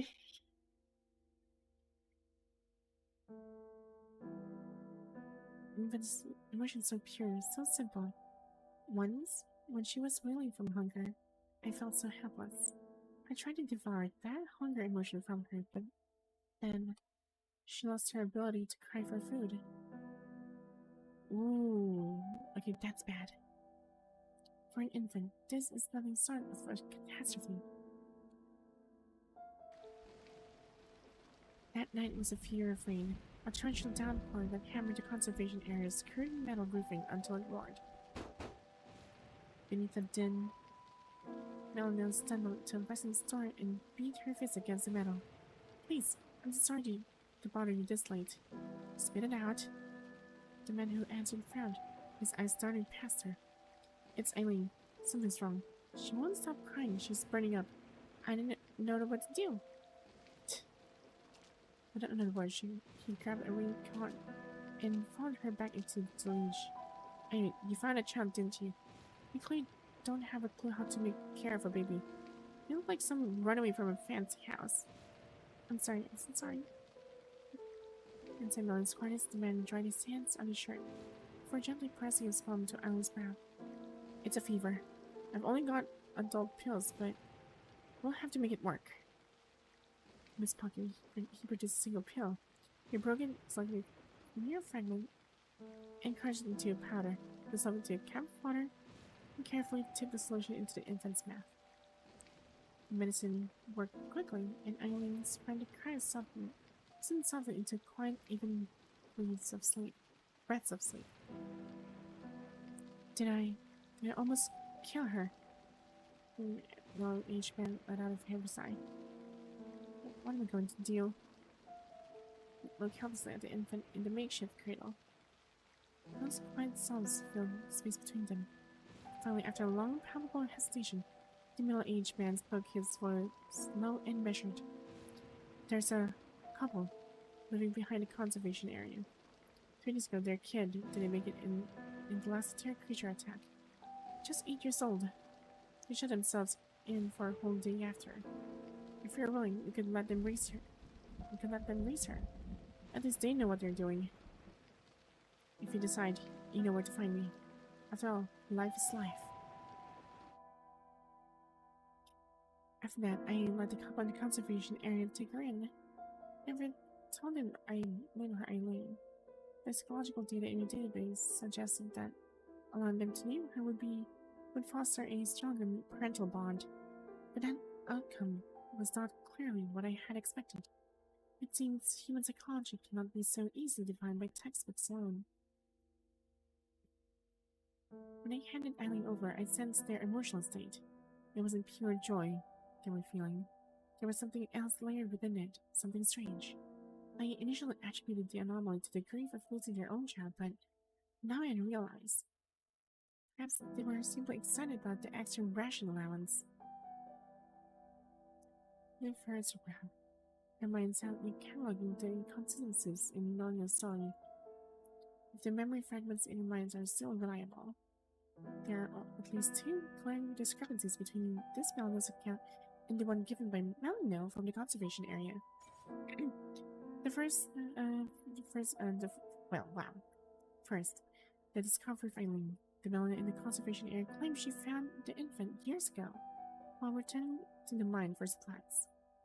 Now it has shifted to while escaping from the mine.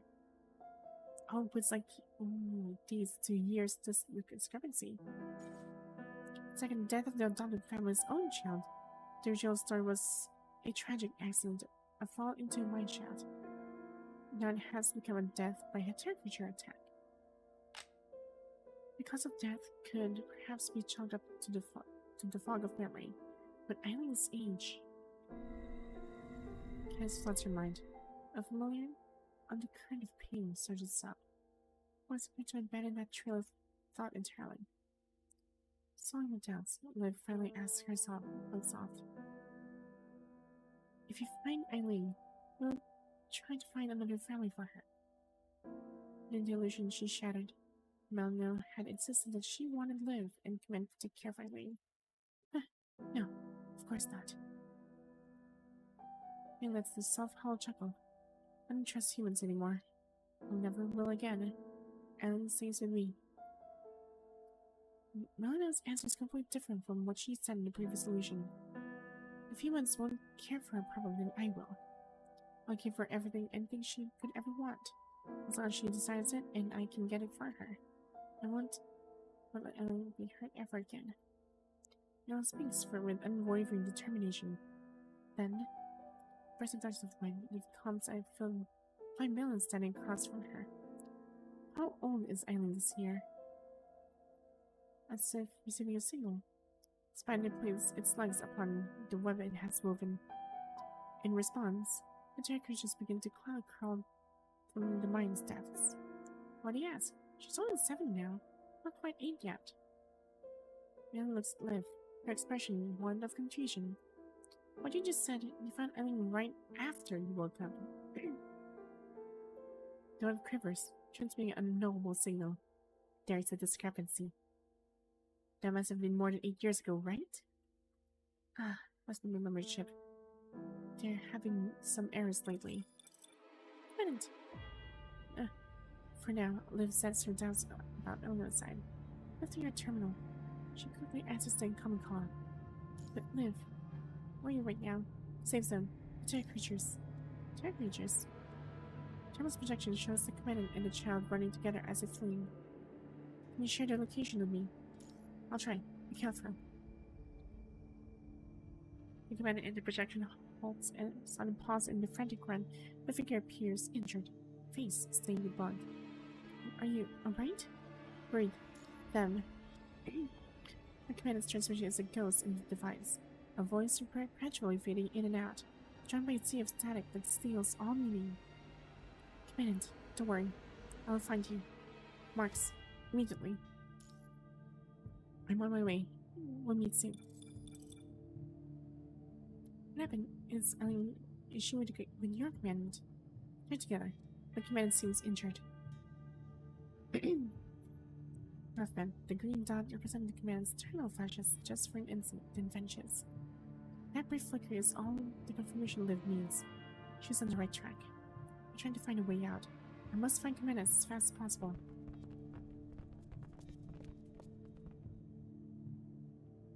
Liv stows her terminal and strides forward, Melanie following anxiously in her wake. The question of Eileen's actual age no longer comes up. Okay, now we have interaction, or combat rather.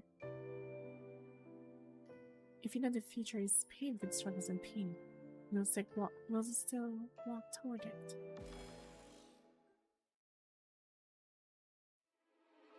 Eileen tugs at your hem, a small shadow mirroring your every step. The mind toss wind unpredictably,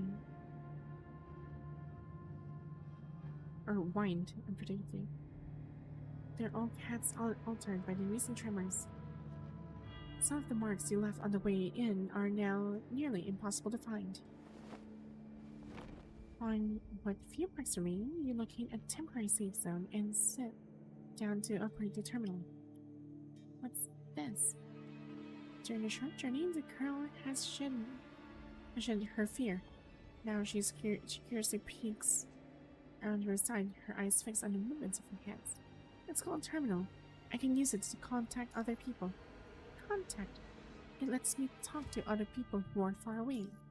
Oh. You said contact. Liv? Right, but the signal here is too weak. I can't reach her at all. Signal. She comes to the side and with great earnestness, waves both hands upward. I want signal. There's no signal here because we're in a mine. It's not that easy to. I've been left in my with a bunch of fires, statue screams. It's really spiking dramatically. Wait, come back here. Oh shit. With a swift lunge, he pulled the girls to safety just in time. A terror creature bursts from the side tunnel, its form filling the space where she stood a moment before. Child's eyes widened in terror, frozen in shock. Open fire. The sound of gunfire echoes dully through the mine. The call of the terror creatures flashes past her cheek, leaving a stinging, fringing line of blood in its wake. How is this possible? There shouldn't be any terror creatures here.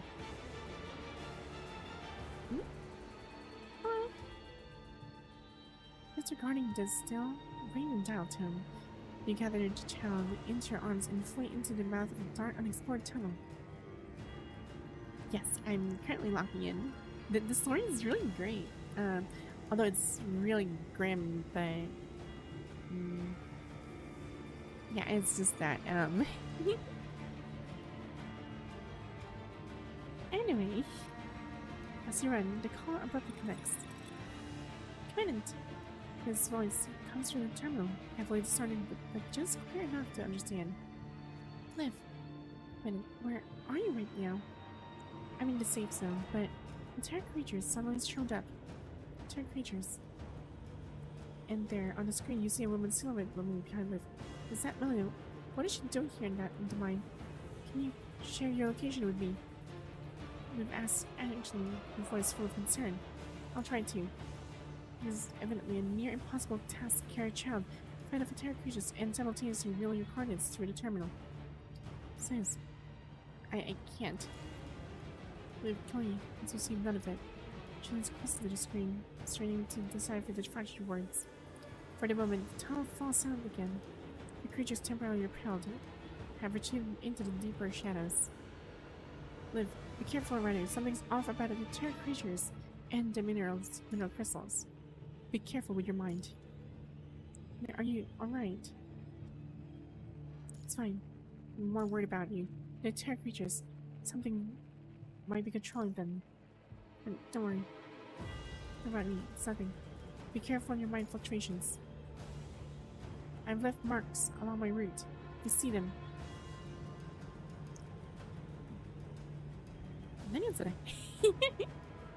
I didn't read Chinese. Wait, I can't read Chinese, so what is this? Oh dear. I suddenly speak Chinese. I'm on my way. Neat. I think the devs actually missed that one part. They should clear that in the next patch. The call cuts off without warning as a terror creature launches from the shadows. There's no time to think, no time to worry about the voice on the other end. Instinct takes over. You draw your gun and turn to face the threat. Damn air hangs thick. A cold shroud clinging to Liv and knowing as they press deeper into the mine. Watch out! Ooh! Without warning, the ground heaves. In the blur of motion, Liv yanks spinning backward as the jagged stone explodes against the spot where she just stood. Thank you. Jose slipped behind Liv, still shaking from the close call. The tremors are persistent. Feels like an induced earthquake from concentrated structural stress. Then what do? I'm still in there. The epicenter of an induced earthquake is usually shallow. It shouldn't escalate into a full collapse. Let's keep going. She just caught a glimpse of the commander's position, but it only flashed for an instant. It was enough for her to determine the general direction. Turn right up ahead. Like they have passed through the safe zone. Liv's lips pressed into a firm line. She quickens her pace without another word. We pass the third intersection, and ahead lies the first safe zone where the command and the child might have stayed. Oh, dang. Liv's battle instinct screams a warning before her visual module can even adjust. The air shifts. In one fluid practice motion, the lotus wheel is in her hand. Its blade arcs through the darkness, meaning the attack creatures that cross from the shadows, slicing it apart. How many terror creatures show up here?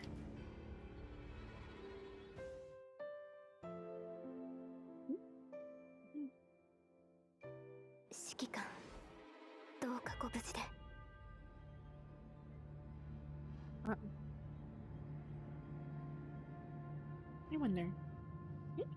Ooh. Check. Also, like a. Yeah, I'm just gonna turn this on. Footprints must belong to the commandant. Can also heal and ooh. Attack creatures. Okay, I need to clear out the attack creatures so they don't really jump on me later.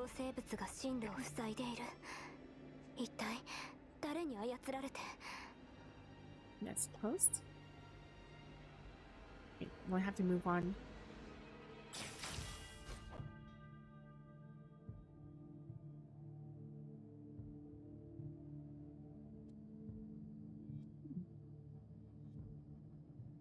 Okay, go ahead.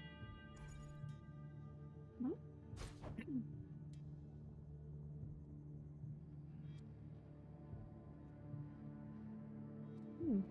And the markers are like over here. I would assume the commandant's already been this place. He's already put in Chinese. Dang. What's this? There's like bear paw prints? Oh.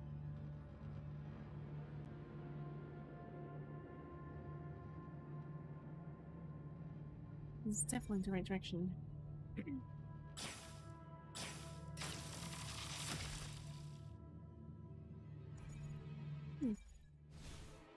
Let's see. Oh, ooh. This is possible.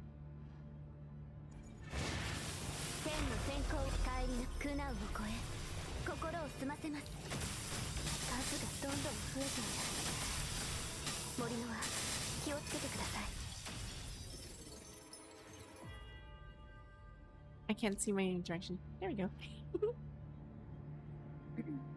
And going to the mirror world actually makes me blind.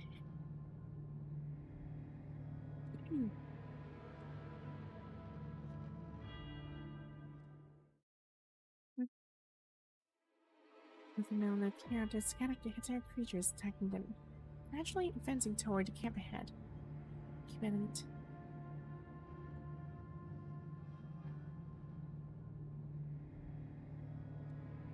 Commandant alien were here. I fought a battle right here. Especially with the dust left by the crawling creatures lives Sprout's furrows. Her eyes lock on the ground, dark, unmistakable stains of human blood, spread in large, ominous patches. With a deepening frown, she tries to contact the commandant again. Did he head deeper into the mine? Maybe. A faint humming persists in her ears, a phantom sound she can no longer tell from the echo of the tunnels, or the torment of her own mind migraine. Suddenly, around a corner, the busy signal cuts off abruptly. It is replaced not by a voice, but a blood-curdling howl of entire creatures. Is that these monsters? Are they coming for us again? Lynne nervously tightens her grip on the iron bar she just picked up from the ground. Yeah, she has no combat capabilities. Lynne lowers her gaze. These troubles are not individually devastating, but their relentless frequency terrifies her. Oh, yeah, thanks for the hydrate.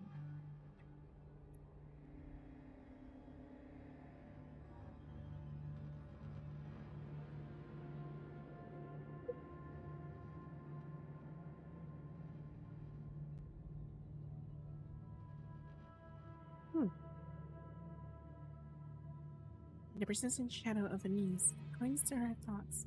She shakes her head slightly as if trying to physically dislodge the discomfort. Closing her eyes, she lets her consciousness sink.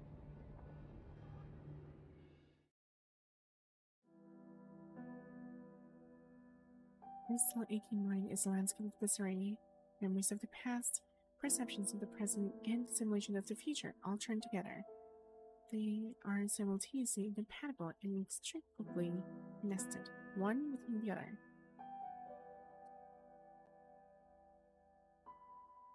Focusing her will, her consciousness takes flight as a white bird, soaring toward a chaotic sky. Whispering that name, she beats her wings and plunges headlong into the churning storm. Time to come home, Liv. Dinner's ready. Don't make Libby look for you in the garden every time. You always give me surprise back. When she grows up, please tell her Mommy and Daddy brought her into the world. Oh, I remember Fantine. Yeah, she's that one pregnant lady that we brought from that we rescued. It's like a really one sad story. Because we thought this really was as beautiful as it was turbulent. Save that kind of speech for someone who hasn't seen her share of death. When a number of lives isn't a factor, I'll always care for those I care about. A myriad of scenes fall like water between her wings, visions of decay and abundance, withering away only to sprout anew. Meanwhile, as you rush forward, a wave of distant pain echoes through your mind beacon. Feels like Liv? Your consciousness is waterlogged sponge. Your thoughts like damp gears turning with sluggish resistance. Without warning, your memories spiral, directionless, until the river of time flows backward, coming to rest on the day Liv was fitted with her new frame.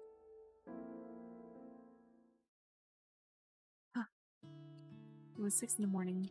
We stood before the science capsule's frame adaptation room. This mission dome overhead pinned a false dawn. A rosy light bled across the horizon, a radiant tapestry unfurling to clothe the entire sky. Your gaze drifted from that artificial sunrise back to the chamber. Inside, you saw Rosa, under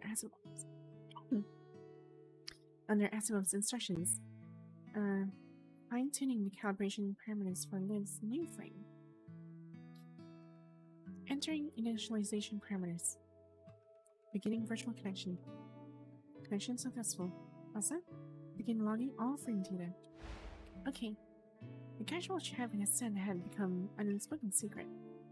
After that conversation, Liv and Ascend had a long talk. And before she returned to the lounge, you already knew what choice she would make. And the young girl looked at you, an apologetic smile crossing her face. So, you made up your mind. Yes. Liv stood beside you. They should have already told you about the uncertainties in that dataset. They did. Asimov was very thorough. I know it's not a guaranteed path, but I also know what it could make possible. All your arguments and fears dissolved into a single, weary sigh at the sight of Liv's reassuring smile.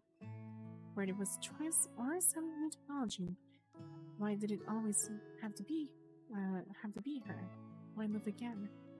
Her slender shoulders had already borne the weight of so much. Must they now carry this too? I know what you're trying to say. Do you remember the question you asked me before? Of course. The maiden embraced the crimson thorns fell out into the eternal night.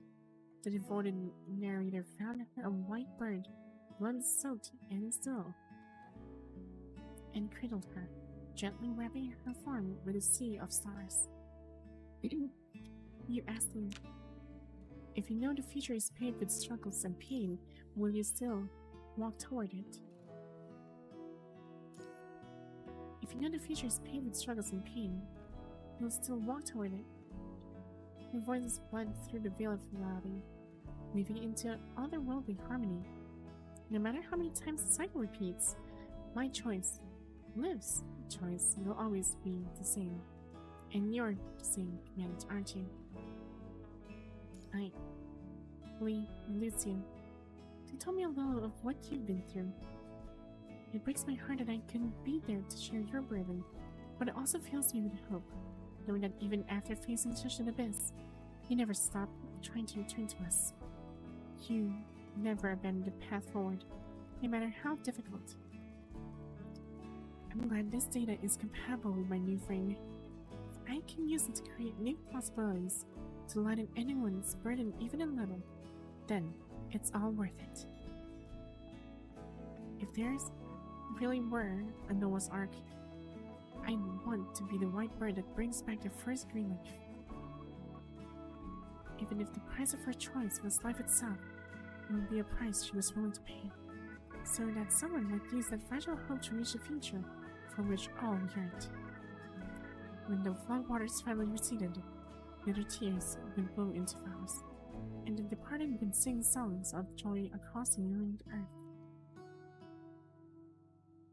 It did not stop Liv from submitting her application, and so the switch of her frame proceeded, step by deliberate step. Consciousness transfer is complete. Liv, how do you feel now? As if voice snapped you back to reality, you turn your head. Within the room, Liv's first switch of the new frame was complete. Like a toddler taking its first steps, she pushed herself upright, a smile blooming on her face as she met your gaze. She reminds me of Bleach. I haven't watched Bleach, to be honest. Yo! Dang, Hippocrates is so casual. Yo! Where a tap applied with instinctive pressure landed on your shoulder. You turned to find an expression of Professor Hippocrates standing beside you. Or behind you. Professor? How's Liv doing? Has her new frame settled in? The consciousness transfer is complete. She's just starting her simulated combat test now. Professor maintained an inscrutable expression, folding her arms as she watched the combat simulation with you. Inside the chamber, the simulated combat plunged. Liv's movements first stiff and awkward, looking gracefully fluid as she adapted to her new frame with startling speed.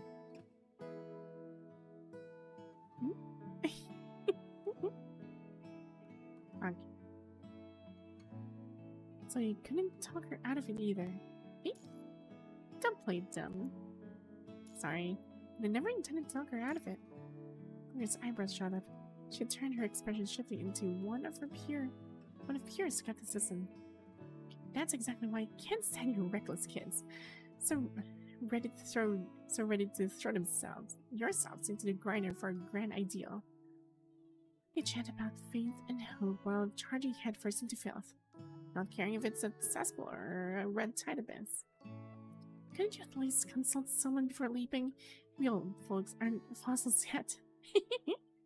Aw. Spare me to talk of new opportunities and his sense philosophical choice ramblings. Like I said before, when the number of lives isn't a factor, I'll always care for those I care about. Just watched Liv through the window, and Liv is becoming suddenly more proficient. Finally, the professor exhaled a heavy sigh. Her anger spent. Forget it. I'm not really blaming you. It was her decision, and once her mind was set, no one can change it anyway. So, didn't you recommend uploading this dataset either? Recommend is a pointless word now. I was part of the preliminary research. The simulations show it can, in theory, heal her migraine to some extent. But this data, without actual testing, I can't guarantee it's completely safe. If it were my call, I'd rather she live her migraine as a regular construct than gamble her life on the front lines for a shred of hope. I don't want her to take this risk. Everything she sacrificed for Babylonia in the Golden Age, it would have earned her a chest full of medals and a peaceful retirement. Focus furrowed her brow. She always sees herself as the sacrifice. With no thought of her own safety, I can save her once, twice, but it can't be everywhere. Are you going to sleep? Alright, Skinny. Well, you have a good night. Won't have to be. Huh. She'll dismiss him, distrustful snort. I'll keep her from going too far. I'll become her safety net. I promised her. Whatever obstacle lies ahead, whatever path you must take, we won't give up. We will bring Liv back.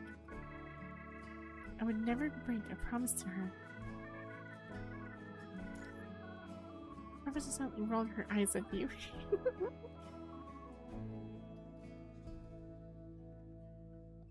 Of course, you wouldn't. I'm just worried you'll be the one leading the charge and jump into the red tide right beside her. Don't think for a second my earlier lecture was only for her benefit. You kids, I swear. Liv, having completed her preliminary combat tests in the frame adaptation room, walked toward you. Alright, go talk to her. She just finished her frame switch. I'm sure seeing you will make her happy. Margaret shook her head in resignation and turned to walk away. When you're here, was that Professor Hippocrates now? Why did she leave? Can't. Ow, I get tight. In the mining tunnel, Liv delves deep into her mind, sifting through memory fragments for any trace of the command. And the resulting pain is sharp, but she refuses to retreat. Instead, she leans into the agony, using its disruptive turbulence to shred the clouds and grasp for the frame threads of their connection. I will find you. Ooh. The season is completely empty. Unlock the first campsite. Oh wait, there's a campsite? Hold on. I need to look for this. What if I make it a player? Skip regular stages with star exploration and interactions. Okay, I guess I can do this.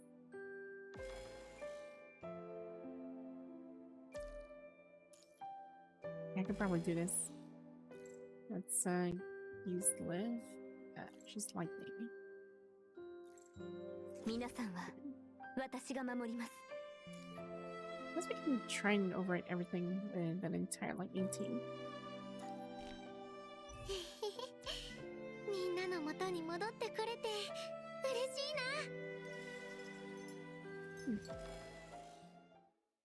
な。Now let's try this one. So let's skip this.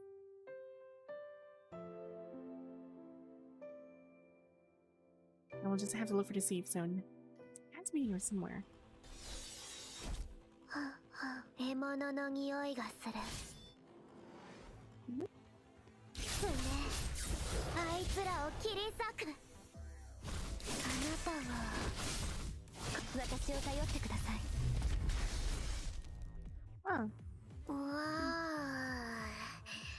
わかった。生きたままにする。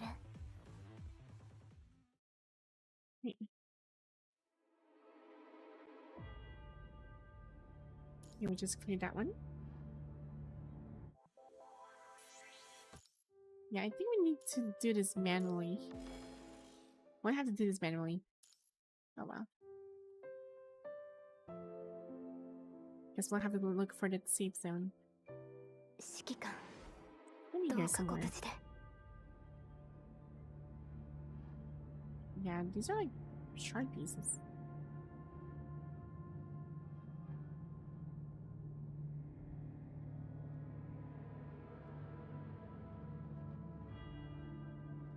Hmm? 求めるのは真実です。 Ooh. 帰りなさい。求めるのは真実です。 Pick this up. Can I not? 天の先行を受けなさい。 Oh, there we go. 異合生物が進路を塞いでいる。一体 Who's your favorite 誰に character? 操られて。 Oh, I'm going for Ishmael. Ishmael's my favorite.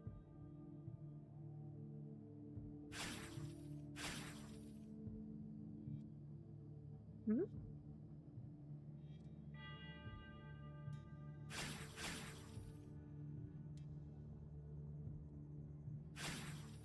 Yes, wishmail. Yes, very wishmail.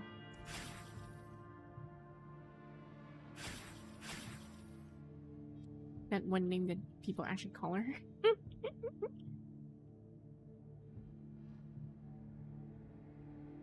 And there's also like, oh, ooh, unlock 前 campsite. 方にキャンプが There we go. 指揮官の手がかりがあるか Open も up しれません interface. Oh, this looks fascinating. Upgrade or upgrade this one. 機体の戦闘データ記録が増えてきました Hmm?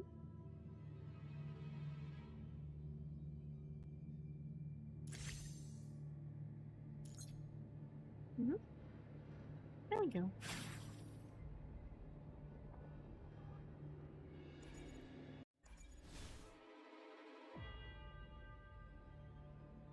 Like I'm playing R6. Oh, okay. 帰りなさい照らし出せ帰り求めるのは真実です天の苦難を超え数がどんどん増えている森には気をつけてください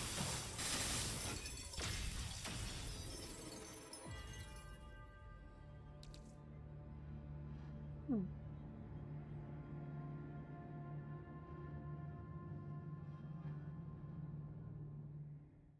There. Now we're done.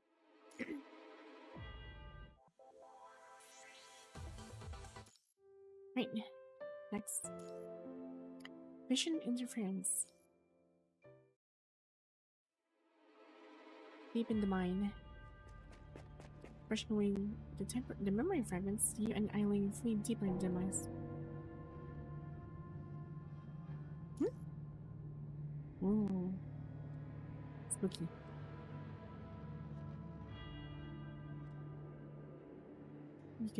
You freeze as cold foreign pressure floods your skull. The consciousness attack is back. This time, its target is no longer your mind beacon. It feels like ice water down your spine, a solid burn spreading from your nerve endings, creeping up to cloud your vision. Something is being woven into existing around you. Ooh. Before you can move, the path ahead transforms into a sheer cliff. You pull back your outstretched foot, certain that a tunnel should be here. And the precipice is undeniably real.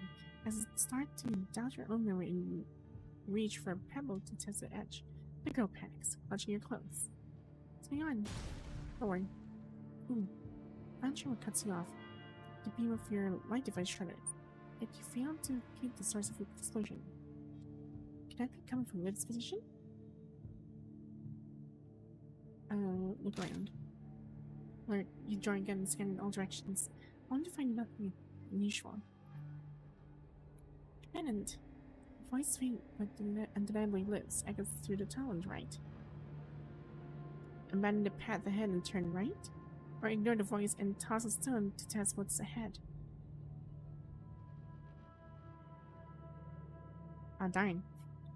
I need to regroup, so. Usually abandon the path ahead, take a child's hand, and turn toward the tunnel on the right. Oh, ooh. Ooh. Open fire. Bang. Headshot. Shot echoes off the stone. The creature dissolving into nothing. Eek! Something is weaving illusions to control you, to guide your steps. Ah, okay. Now I can toss the stone to test what's ahead. So it wasn't really, it's an illusion. Huh.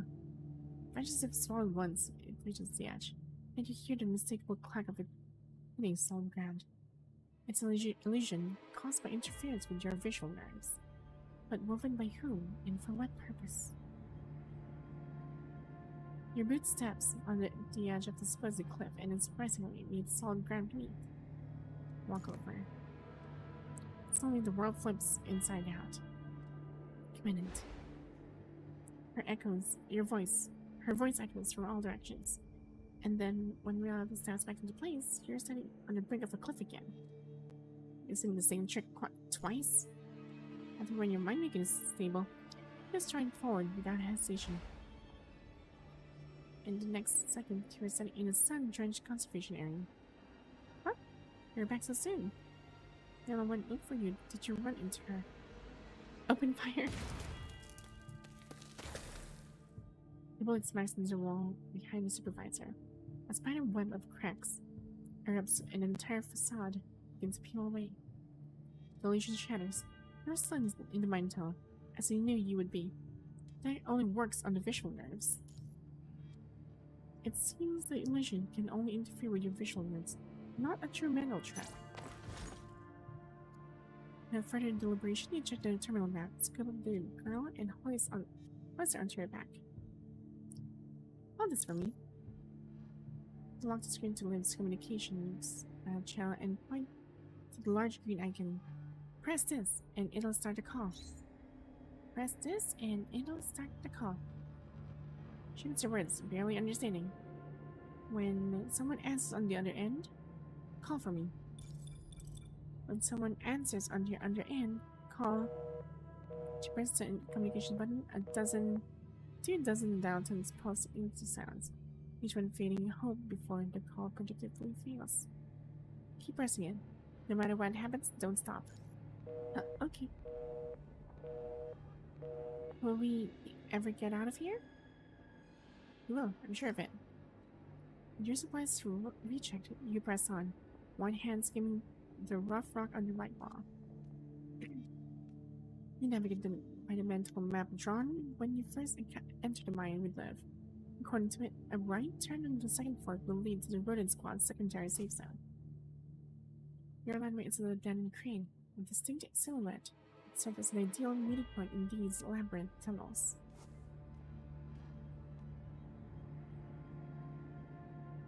Everything around you peels away like a faded wallpaper, as soon as scenes flicker into being like rapidly changing stage sets from Golden Age films.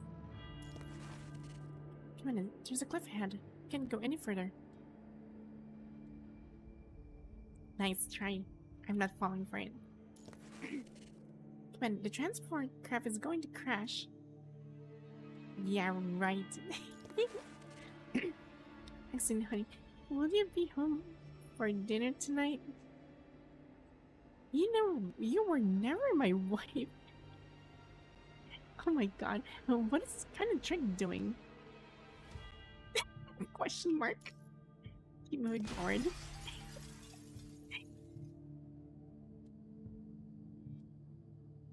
Go with your foot touches down.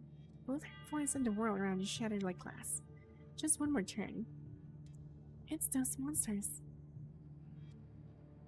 The little girl on your back suddenly clutches your clothes, her grip tight with fear. The punishing concentration spikes abruptly, and your monitor flashes a warning red. The terror creatures howl, famously unflinching proof. This is their illusion. Hearing the creature so close, the girl whimpers quietly.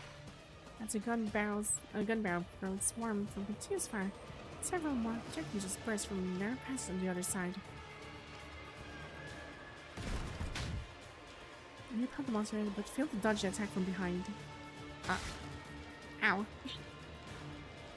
The terror creature's claws tear through the military boot.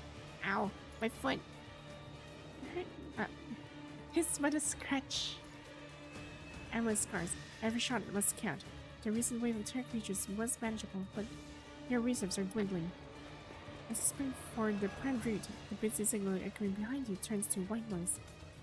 Did the call finally get through? If? Only static hints answers, no voice breaks through. Hey, you're catching up to us. Try again, the shot count ticking down in your mind as you slam in your fresh magazine. The empty one hits the ground with a sharp clatter. No time for words.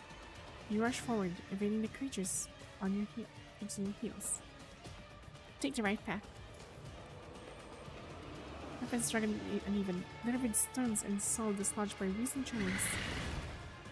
The bodies of dead terror creatures lie at the entrance, and the rest seem unwilling to follow, likely deterred by your weapon and their kin's fate. So much blood. A soft sniffle draws your gaze down. Alien points at your calf, where the untreated wound weeps a slow trail of crimson.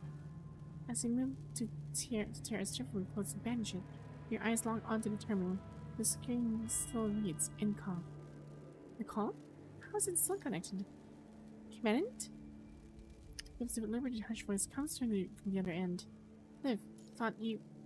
The signal remains intermittent. Quint, you're hurt? Rinsey, kid, your waist. She makes things work as if terrified of omitting any potential life-saving detail. I hear you. You're just reaching for your emergency kit when the world slips before your eyes. In the distorted haze, shapes smooth. A tired creature stepping through the mouth of a side tunnel. It's the coveted girl's mouth. Yep. You and Eileen hold your breath, pressing into the rough sun. All the lights have been killed, plunging you into the protected darkness. Ammunition is scarce. For now, avoidance is your only strategy. The attack creatures don't come any closer. Something's hunting us. What's hunting you? Wait.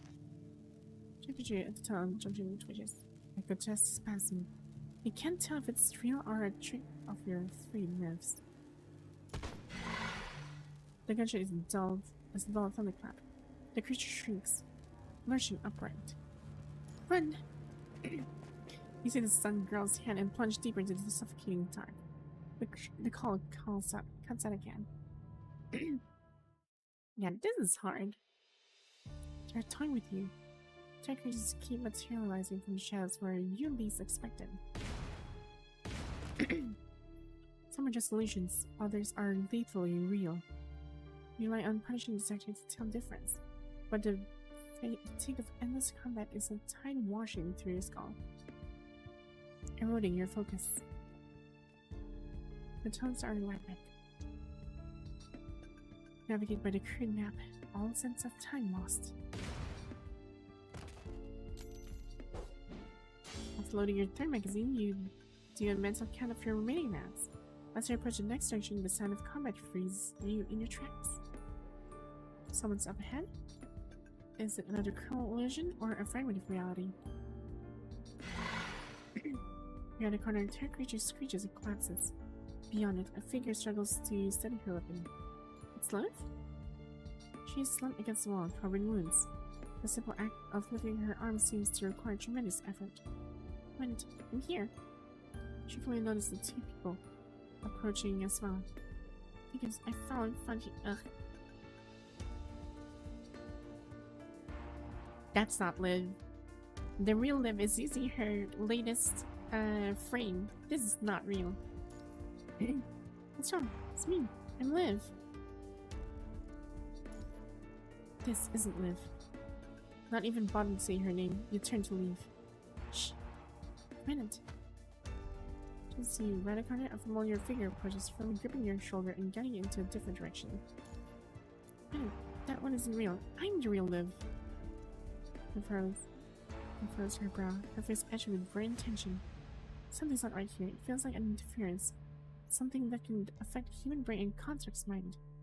I've been seeing a lot of illusions of you and others too. I'm not sure if it's the minerals in this air or something else entirely.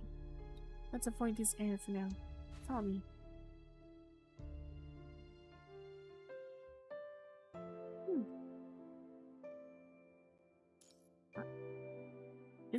This is so confusing.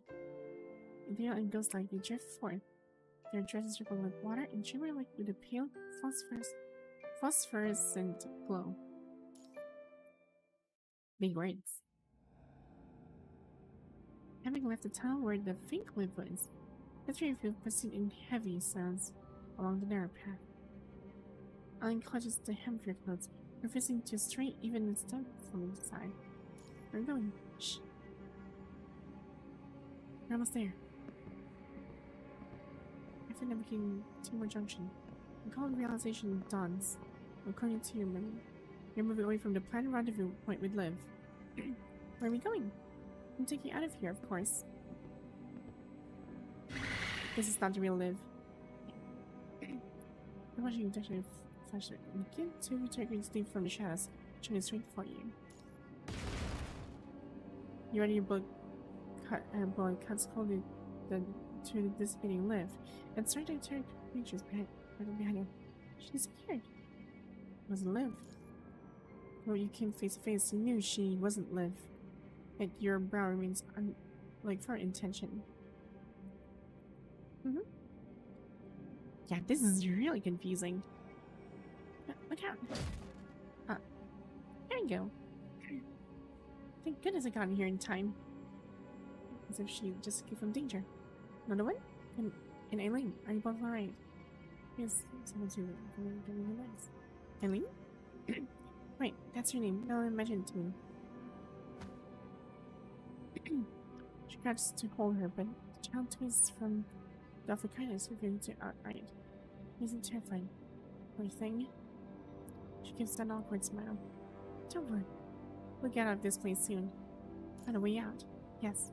I left my limb back there and follow your voice here. Definitely changing the subject, she rises to her feet. Let's go, man. We should get out of here first. She reaches out her hand to you. Hold on.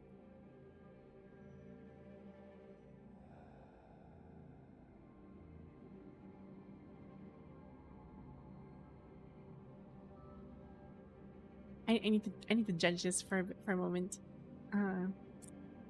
She's using the real frame. She rescued me, and I guess I can take her hand.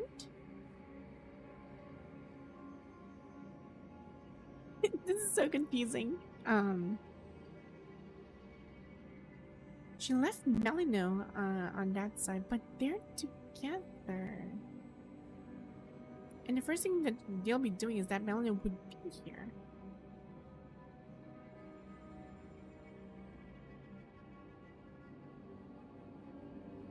Melino should be here. Come in. Her face locks in her rigid doll-like mask caught between two expressions. I knew it! Melino should be there. She doesn't really leave anybody like that.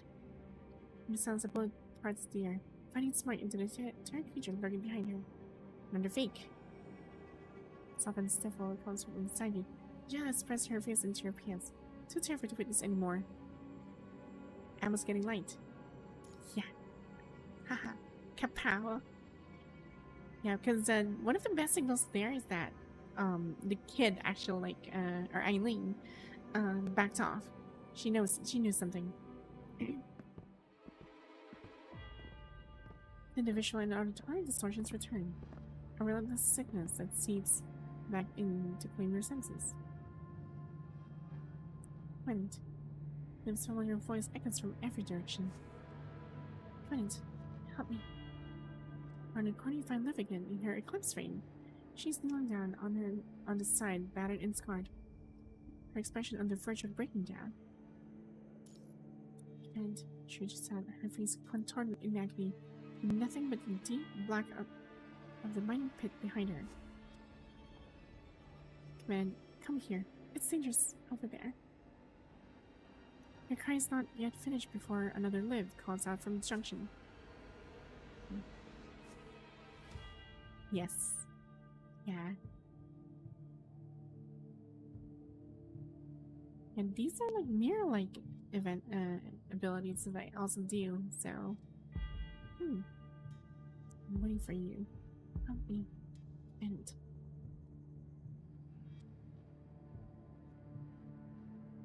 time for the human wave attack, huh? Time for the Liv wave attack, huh? The first single moment on every Liv freezes in place. You know, Commander, before I transfer from Egret to Grey Raven, I'll tell you once through the window. After hearing about this, you're curious and sneak a peek at me when I passed by the meeting room. Just like I walk into my world. So sports hanging here, your expression darkens. Unlike before, the tone is different this time, almost exactly like Liv herself. And that could only mean... So this is why you're interfering with her mind. You're stealing her memories. I figure time is on the trigger. Every day with a degree we've been living the happiest of my life. Every moment spent with all of you feels so meaningful. It's selfish of me to want this to last.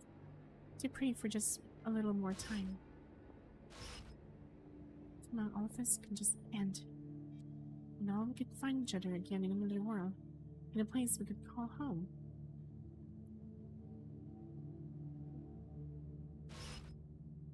We, love that remains, reaches out toward you. That's enough. Her voice is filled with grief. Your provocation worked. Nah, you're not Liv. The words barely leave your lips before the event vanishes right before your eyes. It's a familiar skip, a predictable routine. A swarm of ethereal creatures, real and illusory, pours from the space she occupied. A different kind of human wave attack. The enemy lacks their own combat strength, it seems, and starting to puppeteering these beasts. But a doubt claws at me. Can the mind really hold this many terror creatures? Unable to rely on the punch and detect to distinguish real terror creatures from illusions, you have no choice but to keep burning through the ammunition. Clatter, the empty magazine hits the ground. With fingers, find the magazine pouch, then freeze. Only one left. You have to reach Rodent's safe zone from his spy. You grab the girl, finding a retreating action while your mind races, overlaying the mining area's map with the locations of the safe zones. The rodent squad has set them up by the book. From any point, at least one should be accessible. It's your only way out. But that's not the only problem right now. You blurted the string that breaks your line. Your movements a desperate dance between the real bug and the warping illusions. If I don't deal with the visual interference, yeah, this is gonna be really annoying. The thought barely forms before your mind begins screams in warning.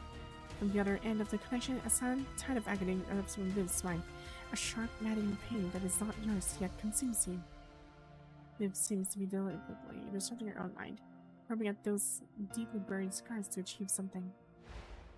Then everything within her mind gradually subsides, while something imperceptible begins to grow within. Light rain falls, and as the mist begins to part, the heavy clouds shrouding her mind crack open. And with them, the illusions obscuring your vision shatter. Your sight clears, revealing a winding path ahead and the faint silhouette of a crane in the darkness. Liv? Your location.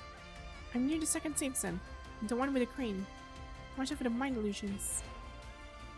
Before the word mind can carefully move your lips, the clouds seal everything off once more.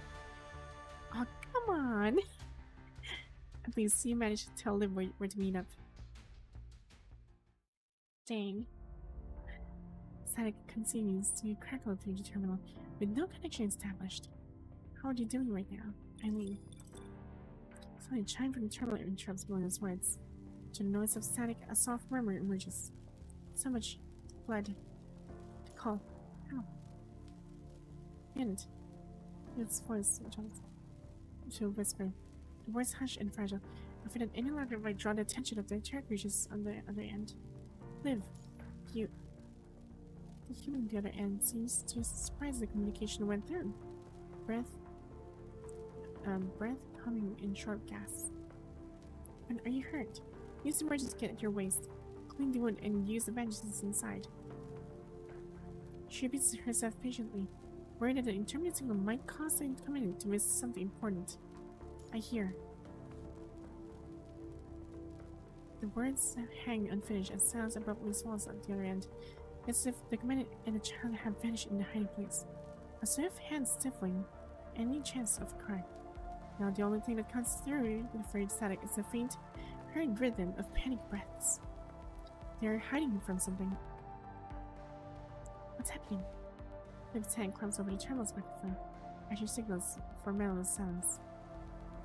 Time stretches thin, then faintly the footsteps return, and the terminal is soft and cautious. Something is. The human's words are torn apart by static, reduced to fragments. Live strings, ear nearly touching the terminal, but can salvage only a few vague syllables. Hunting. Something's hunting you? Probably. The footsteps stop. The only sound is a shallow pull of their own breath, shattered an instant later by the sharp report of gunfire. Run! A scramble of frantic footsteps echoes, magnified by the mind's acoustics, as if they're right beside her ears. Then silence. The connection is dead again, severed by a disconnected cable or a signal, finally swallowed by the deep. What is happening? The pale faced woman clutches the iron bar in her hands, terror written across her features. But there's an even more dangerous enemy over there. Could it be the one controlling these Hetera creatures, or something even worse? Lynne refuses to entertain the possibilities. Sawing her terminal, she commits the command's last occasion to memory and attempts to recalibrate her visual module.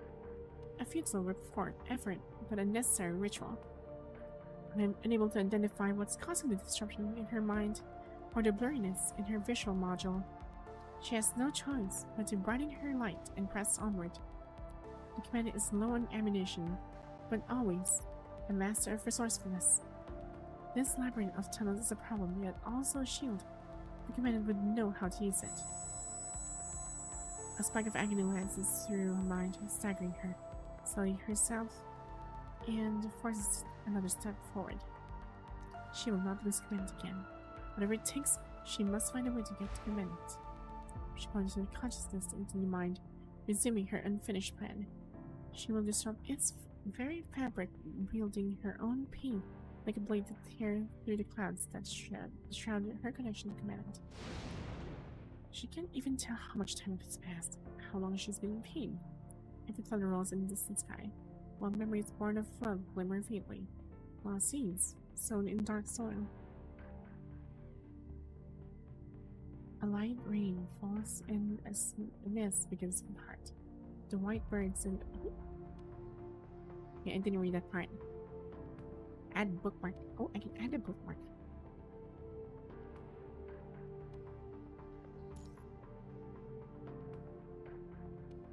And falls in a white bird. Takes flying beyond the blank clouds. And in the sky, she sees her guiding star. Oh! Yes. Also, hi. Welcome to the stream. Found your command. Wait, your location. I'm near the second save zone, the one with the crane. The voice comes through the mind begin with remarkable clarity. Watch out for what? The mine? Two creatures? Logo? Or something else entirely? Just pass by. I see. Well, welcome. The mind connection sustained by such a painstaking method is clearly unstable. Before the commander can finish speaking, it's blocked once again. Yeah, so I'm just reading the entire story, like the main story. And I'm really invested in lore readings.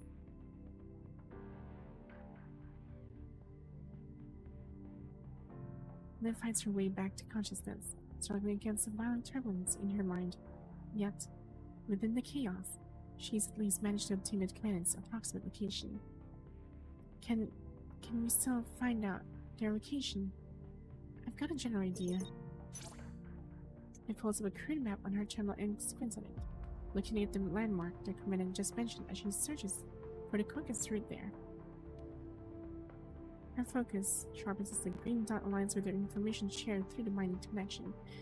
While this doesn't definitively prove the holder of the terminal is the real commandant, it's the lead she must follow. Commandant's mind beacon is impossible to replicate, and her own mind would never deceive her. She has to see herself. And this is very confusing. There's like a bunch of illusions here and there. Must be a highly advanced type of terror creature. Then the punishing concentration in the air suddenly spikes, and Melanie freezes into the tracks. The monsters! It's coming again. Her eyes tightly shut. Melanie puts all her strength into the swing of the iron bars, striking a terror creature just as it leaps for Lynn's back. Yet their struggle isn't far from over. A tide of terror creatures floods the junction ahead. A seething wall of flesh determined to cut off their path.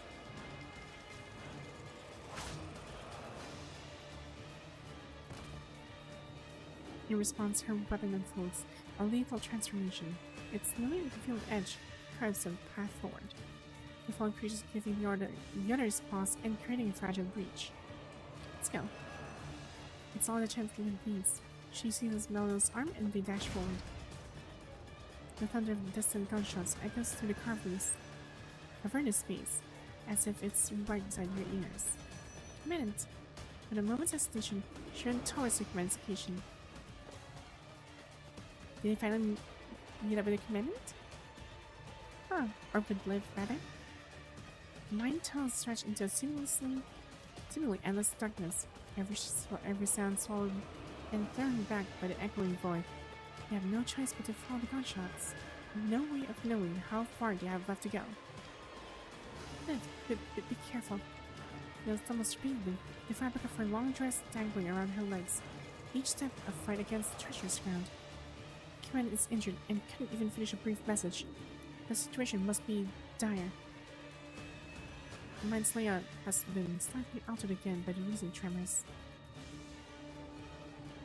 Eva has lost all sense of distance, running blindly until the sight of a mining crane at the distant junction makes her heart lurch. Terminal. She fumbles for the terminal. The synchronized tracking data places the command signal right here. You'll see here. Thank goodness. Yeah, we're here to rescue. Nice. Commandant, it's me, Liv. Check your wounds. Ignore the shot. The shots fired from the commandant's own gun. She stumbles frantically behind a barrier. Tears of her words die in her throat. Her lips part, but no sound emerges. Excelynne, why are you... The little girl stands trembling, clutching a handgun with both hands as she shields. Human. Though jolted by the recoil, she hasn't moved an inch. Behind her, the commandant is slumped against a barrier. A bloody wound gouged across the human's body. Oh! To the side, the punishing detector flashes urgent red warnings, but a human is clearly beyond making any response. Oh! The shock lasts only for a second before she rushes forward, driving the serum into the human's veins. Just in time, there has to be. A massive wave surges through her mind, while a needle-sharp pain stabs through her frame. Her hands come away red, the human's blood still warm on her fingers. This time, there has to be. She fumbles for disinfectant, pouring it over the festering wounds. Her hands work on autopilot, grabbing, pressing, and repeating. A desperate mantra of motion. Just in time, there has to be. Her lips move forward soundlessly through the steps of CPR, compressing the human's chest again and again. But despite her effort, the warmth has begun to fade away beneath her touch. Oh no! Come down. She must come down. Could be just another illusion. Is this not real? Maybe it's just a clone. Her hands tremble as she rummages through the sublime pack beside the human. Scared. Excelynne! The girl stands frozen in a statue of shock before a sudden shouting sob breaks her stillness. In an instant, Melo is there, sweeping her long-lost treasure into a fierce, protective embrace. The gun slips from the girl's hand and clatters to the ground, its metallic ring sharp and final. The gun. Liv's eyes fall upon it. She knows this weapon. She has cleaned it, maintained it, and memorized its every curve.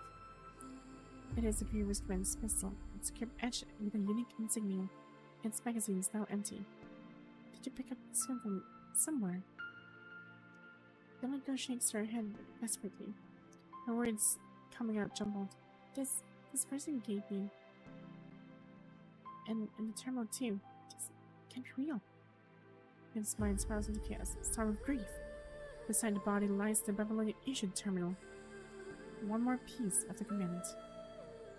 The deepest point of grief of sound feels. A silent scream lodges in her throat as Lynne presses her palms against the human's chest. A futile prayer for a miracle she knows will not come. It is all in vain.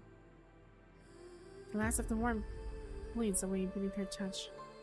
the body yielding to a terrible deepening cold. Human is dead.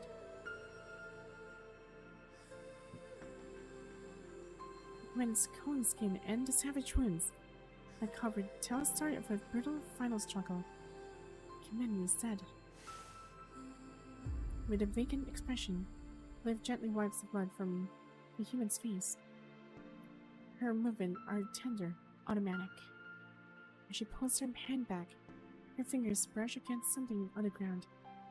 Her touch curls around a single bullet. This bullet. It's not the one Eileen just fired. The weight is strong. It was never discharged. Her systems, sharper than any human sense, bring a sound alarm. If the community really did fight for life here, then why would there be an unfired bullet in this spot?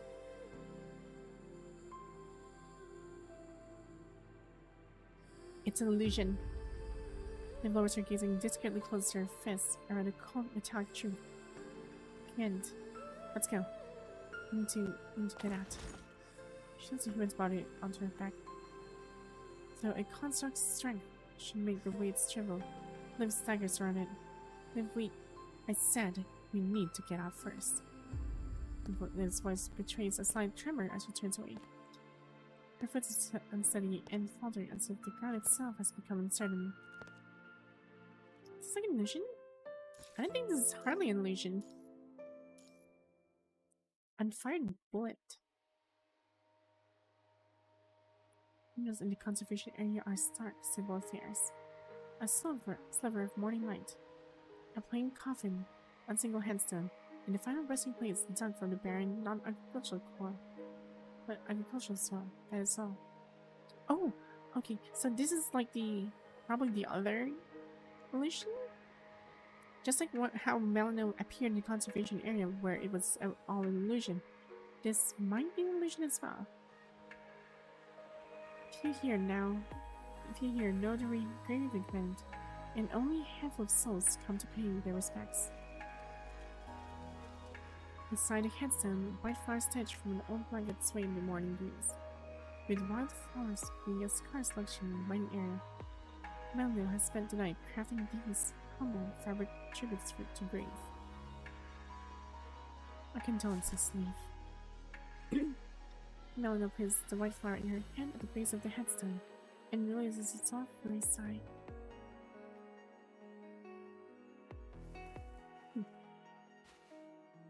Pats Lynn's shoulder a gesture of comfort, where words are useless. Alright, let's give Liv some time alone for their command. Long wives, screaming mothers, shouting friends, same tragic blood pouring across the planet in an endless cycle. Each iteration carving unique and private scars.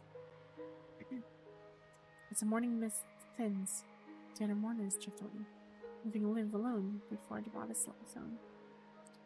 She stands silent and still, dew gathering like tears in her hair. Liv. As the reprisal gently leads away, and looked at Anna in oblivious Eileen, who is more interested in picking wild fruits. She leaves a graveside moment for Liv alone.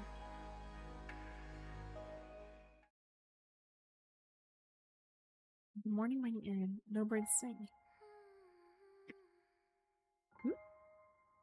Was someone singing? The sky unfolds like a pale silent silk, with magnificent colorful paths stretching across the vast mountain range. The sound is about to rise.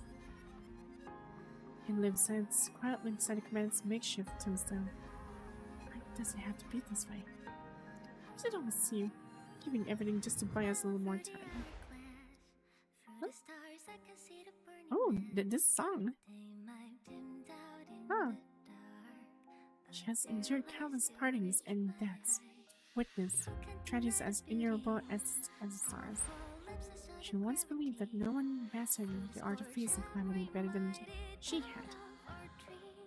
That she had forged an impenetrable armor from a lifetime of tears and thorns. So why then? Why did her mind so fracture her into 1,000 shards of dust before the human's cooling body? Whether it's in that future I never knew, or in this reality we fought for. I was so naive to think if I just worked harder, if I carried a little more of the weight, we'd change our fate. Her fingers traced the epitaph she carved in her own hands, her lips suddenly forming to me. She had seen the command unconscious, teetering on the verge of death. She has seen the commandant's corpse. Yeah, I remember this chapter. And this time, she has carved the commandant's tombstone with her own hands. But if you're not here to walk the path ahead of me, how will I ever find the lighthouse in the fog? Without you, without bringing them, I have nothing left. A single tear escapes, falling to the earth and blossoming into a tiny splash. It's alright. Now it's not the time. It's not the time for tears yet, Command. I won't mourn for you because this is just a brief parting.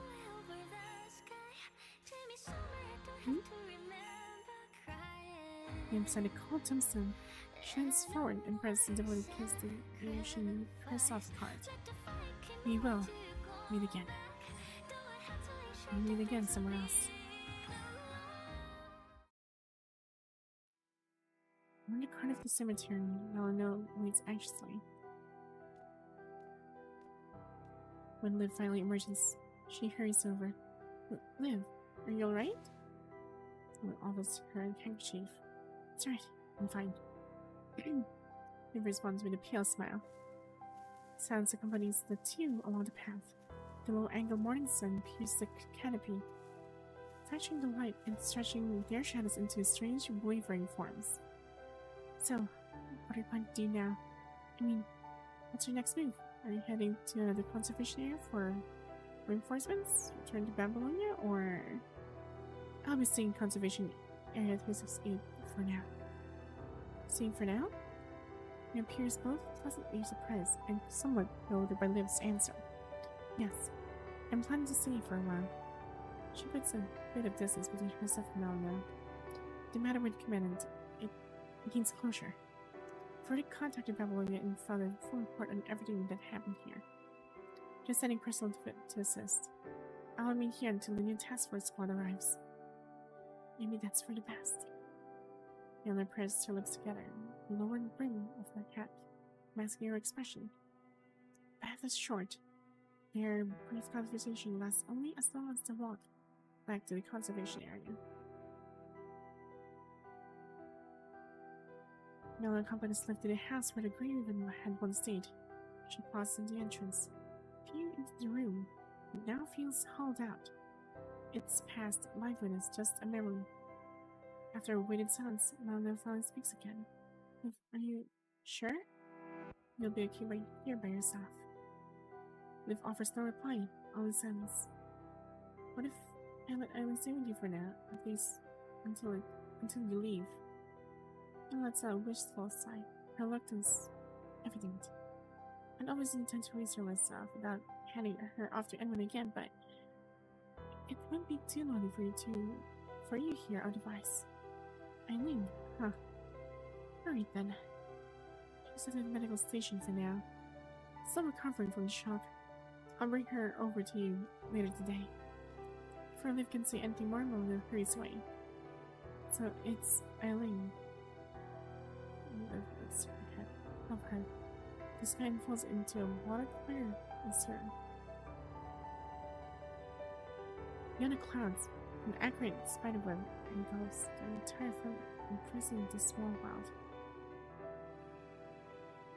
Behind a distant cosmic rift, a singular eye watches, sound impatient, observing the domain as if it were a self-contained biosphere. Since the human's death, Liv, the one it had chosen, has plunged into an inexplicable flurry of activity. She busies herself with incomprehensible data of a device called Terminal, sending messages to Babylonia, a place that does not exist in this world. She knows. She frequents the medical station, teaching Melanie how to treat wounds and heal the sick. I think this is her entire plan.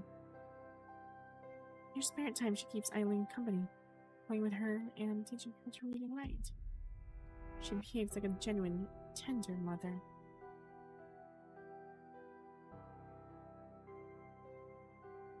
We still need to prepare for the matter here. Of course, what about the things here? Is it time?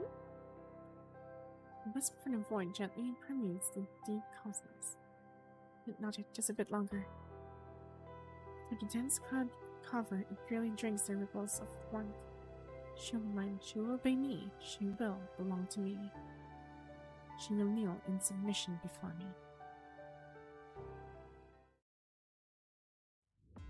Liv continues her routine life in the conservation area. The only difference is being the absence of that human. Setting sun just shadows of buildings into the long, twisted forms, while misty clouds blur the line between earth and sky. Another day passes.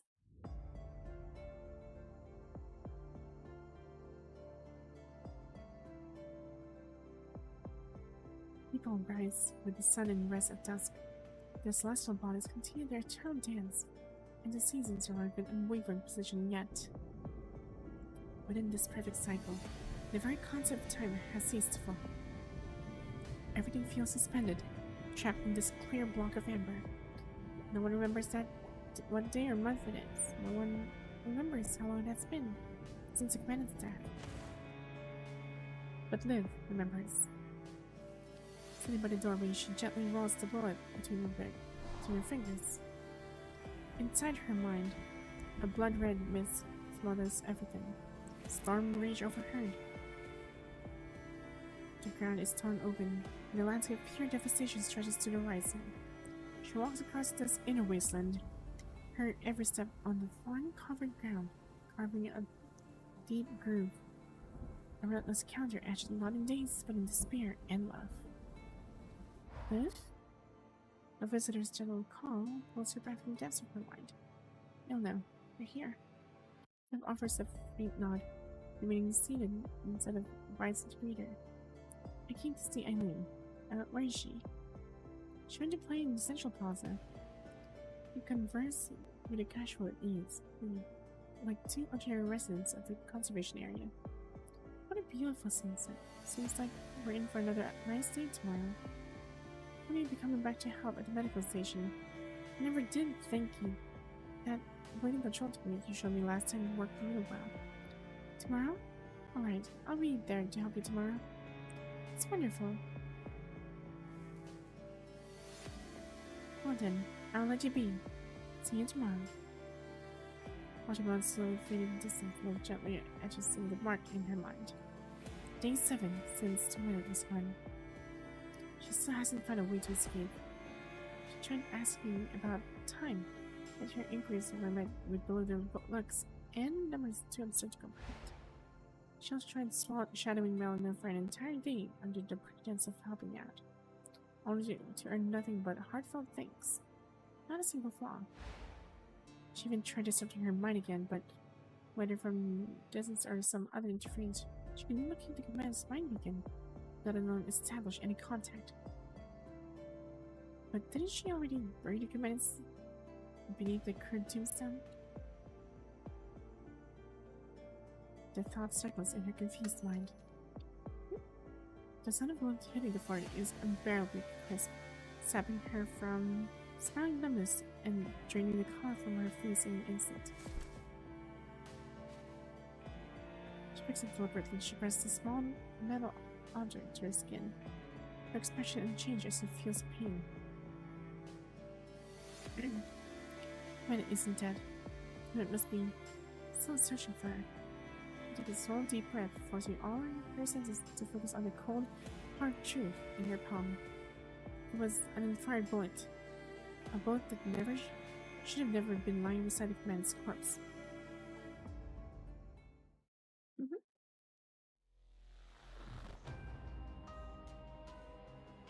Long time ago, or rather a very long time ago, because in Liv's mind began to affect your mind beginning first. The buzzing has persisted in your ears then. Your connection, you feel waves of continuous pain surging from the other end as if some external force is being compressing Liv's mind. What exactly is happening to Liv? Light rain falls, and as the mist begins to part, the heavy clouds shrouding her mind crack open. Wait, your location. You need a second safe zone. The one with the crane. And this is the part where we got cut off. Oh, come on. Actually, I'm gonna change this time. Damn it. At least you tell me where to meet up. Are you okay? So I would assume this is like the correct reality. I'm fine. We'll reach this next save zone soon. Shut this guy. Shut that guy. And shut this guy. Solitary creatures launch her out from both sides. You're already a scarce munition and your gun dwindles even further. We have finally reached safe zone. So this is safe zone too. Sam's surrounded with curiosity. Will we meet up with Lynne? We will. Then we're leaving this place soon? That's right. As you enter the child, your hands are busy inspecting the safe zone supplies. The ammunition you find is the wrong caliber. Useless to you. Ah, that sucks. But is there any gun though that is capable of like using these calibers? A check of her own magazine reveals only 2 bullets remaining. The air is mostly clear of the terror creatures though. It should be sufficient to hold out until Liv reaches you. Then your thought is ushered by a faint tremor resonating through the rock beneath your feet. Your tremor? There, it's collapsing. The little girl lets out a terrified scream. The distant tunnel junction, jagged boulders thunder down from the ceiling. Crap. A deep rumble rolls through the mine, swelling into a deafening roar as a violent tremor is shrouded through the rock. The ground itself heaves, splitting open into the massive features that tear the tunnel apart. You barely managed to load a single bullet into the magazine when the fort gives way beneath your feet. The gun and the remaining ammunition clattered from your grip, scattered toward the distant supply crate.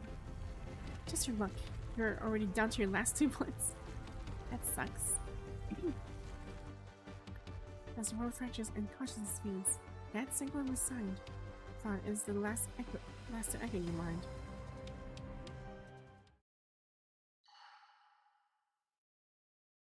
Sensation returns to you first. The cold, sharp sting of water droplets falling on your skin. Your mind struggles to clear as you force your eyes open. Only a few minerals crystals around you glimmer with eerie cold light. Ow. Sharp and unifying pain converges on your brain from every inch of your body.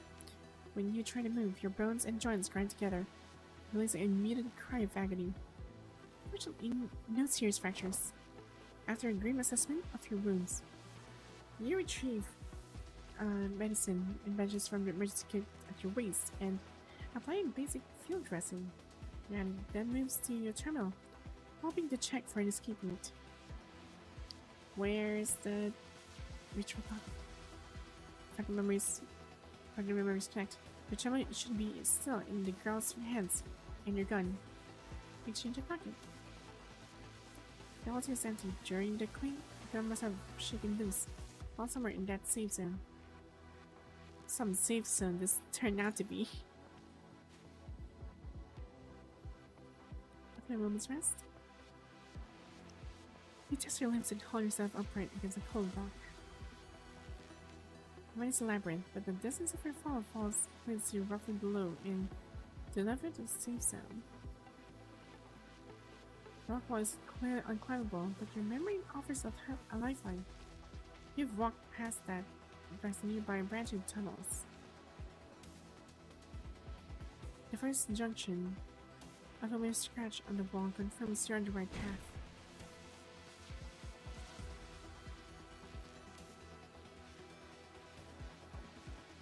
This is a fragment of stone, a poor excuse for a weapon, and press on. keeping one hand on the rough wall for guidance. Those illusions stay away. You might just make it back to the safe zone. The entire train has been unsettlingly quiet. The shadows feel empty. The enemy who's been pulling the strings behind seems preoccupied. You've seen nothing, not even a flicker of creatures of their earlier illusions. They simply withdraw, or have they shifted their focus to live? Sounds like they're gonna be focused on live.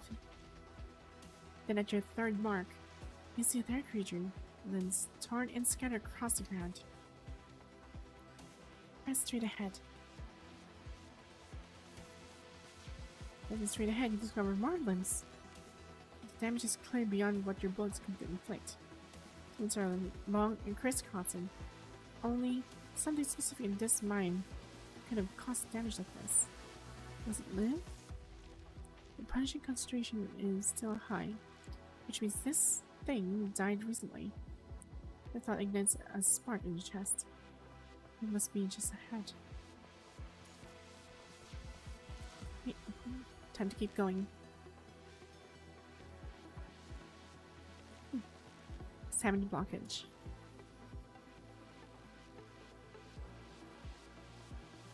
There are no other traces in the surrounding area. Liv must have gone this way.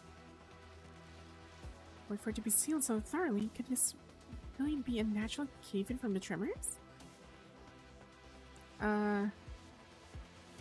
Recall the map we got earlier.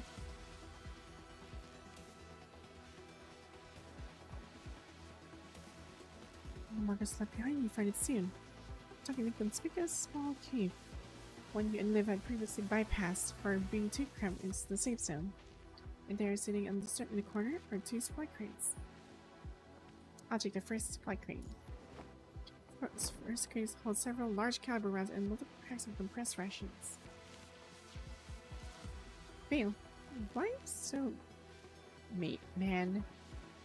Why are you carrying so many constructs you don't need to eat? Like, why is this in the very corner of that? Ugh, you know what? I'm gonna pull this up instead. Look, the review button. Why are you carrying so many rations? Constructs don't need to eat. What do you mean, just in case? It doesn't matter how many cases you're preparing for, you still don't need them. Oh. The second supply crate. Several packs of mini explosives. Demir, I've told you can't carry this many explosives. We're in a mine. If these detonate, we're all buried alive. Please, just listen to me once. Leave some here. Okay. Thank you, Ymir. But you need food though to survive, so thank you, Vale. You can gulp down a few of the compressed rations. Clean the synthetic nutrients, briefly revitalize the exhausted body. Then you empty the crate, loading yourself up with every last one of the mini explosives. Turn it on your heel. You head back toward the fork in the tunnel. Dust and smoke billowing through the air as your mini explosive detonate in the narrow mining tunnel. Blasting open a path that beckons you forward with unstoppable momentum. Sure enough, Liv's marks appear once again along this branching part. Yeah, this is a very huge mine. So you find your way blocked by yet another. Here's Lucky Haven. You find entirely surprising. Placing explosives. Oh wait, I need to survey surroundings. Gotta check first. The early explosion seems to have drawn attention. Your skin crawls with the certainty of being watched. But a frantic scan of the air reveals that no trace of any creatures. Right, now we can just jump it here.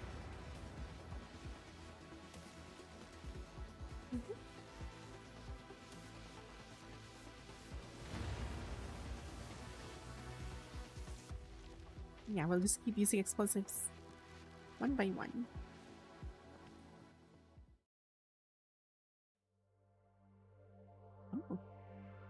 Oh, we actually found her. She's like unconscious.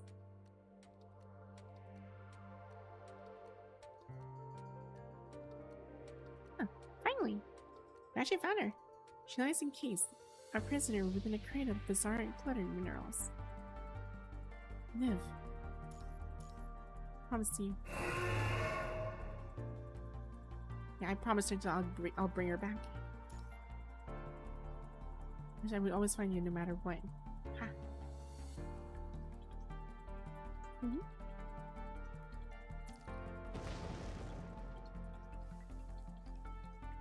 That means we're almost at the really good part. Mind beacon flares, blazing like a star at this distance. It's close enough to establish a deep mind connection with life. Oh, that means I can finally do it and make her leave this friggin' nightmare. D19. Okay, I imagine this one, like, imagine, she's been waiting for 19 days, but not as worse as Lucia. She waited 27 years. Was it 27 years or 30 years? She waited for so long for command during that one chapter, and it was insane. I like how her loyalty was really unwavering. And music from conservation area 368. More wish from your closet. Oh, but in her pocket suddenly burns, trembling uncontrollably. She clutches the scorching metal around. Live. Special downpour erupts within her mind, dispersing the blood-red mist. The rain washes over the bones, deep scars etched into the ground. And in the mirror, over the shoulder of her own reflection, appears a face etched into her very soul. When as she flung that word, her tongue tangles, but the gears of her consciousness strip of their rust, begin to turn again. Command! Without a moment's hesitation, Liv clenches her fist and smashes the mirror. A hurricane engulfs the entire space. Finally. Holy crap, it's getting more interesting by the... As much as I want to keep continuing this, guess we'll have to continue this this chapter later on.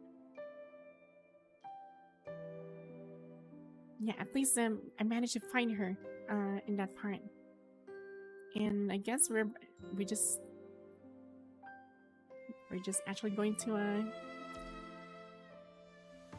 we're gonna do a little bit of skills here before we actually end, because I still need to do this. So in this kind of battle, I think we would need... Oh.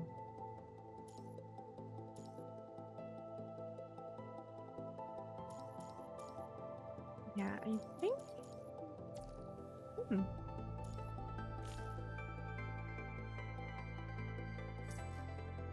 Yeah, we'll use my, my freaking... what do you call this? Like...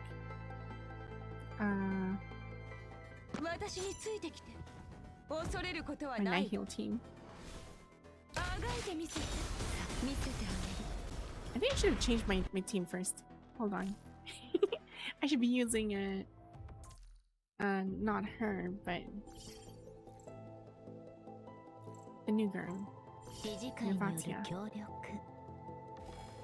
There we go. Much better. Now I have a full night heal team.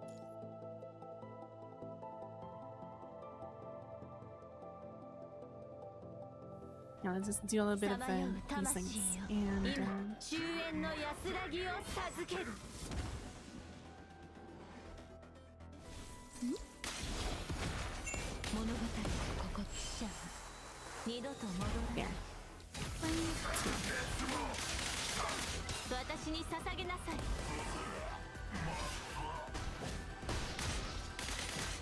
神なる火を捧げるわ。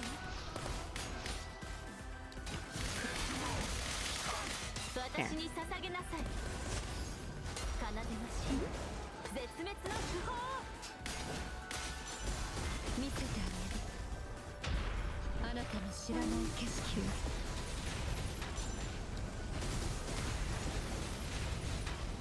あなたの望む奇跡を抱きしめなさい。さあ、新たな物語を歩みましょう。Maybe I should have used Ishmael in the first part. I think she could clear it way faster. さまよう魂よ、今終 I 焉 can の just use her 安 for らぎを amplifying. 授ける。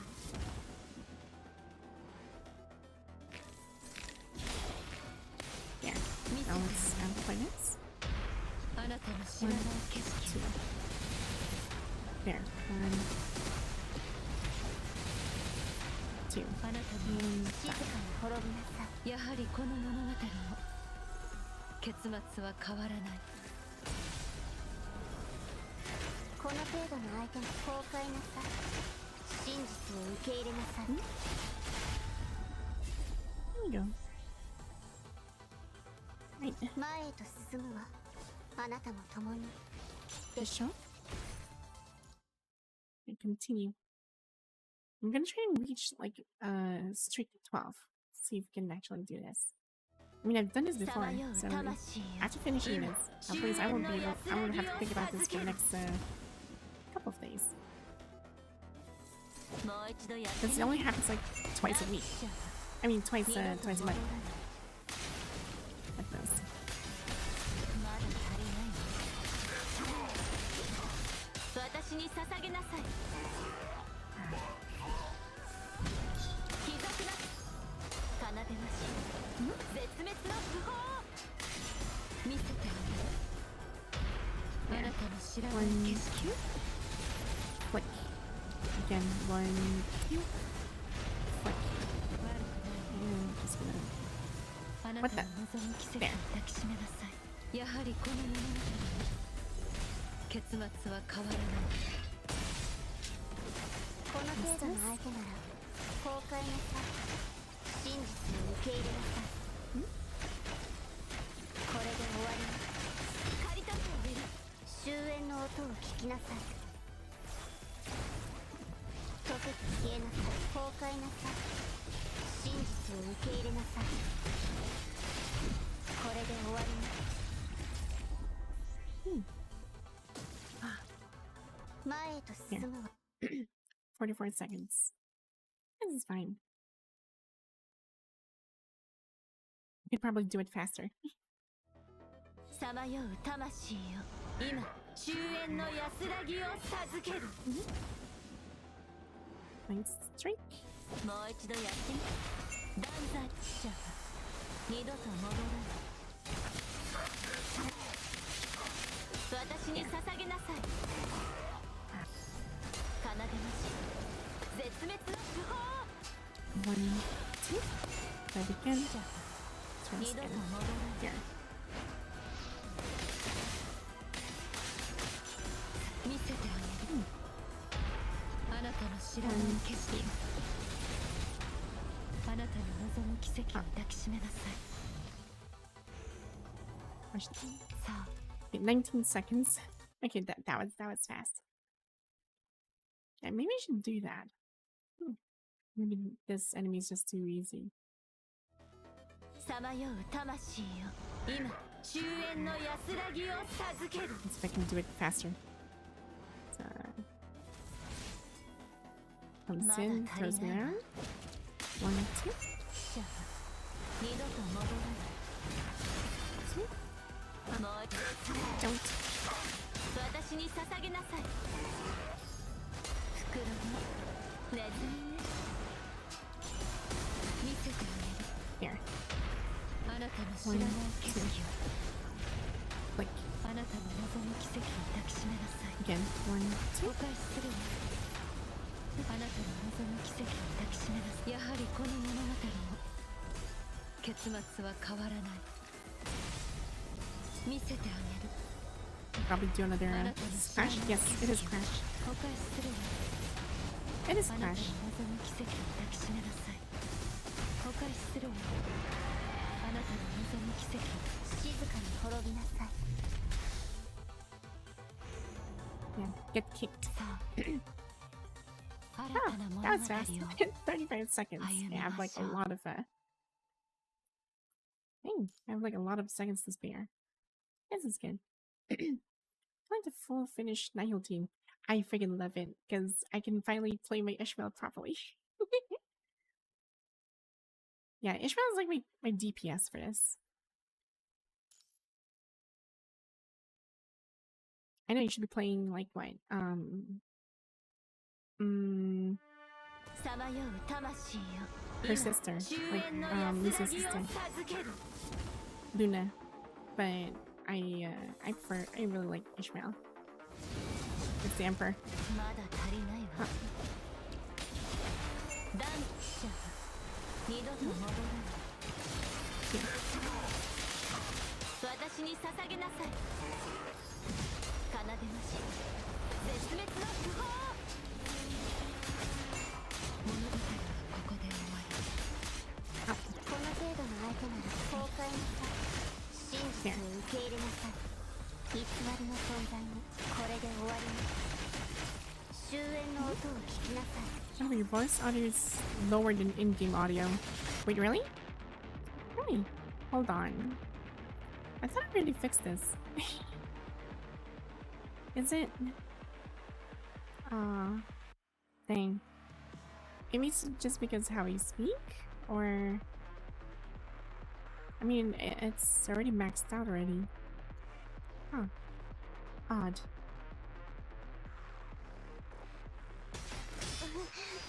水が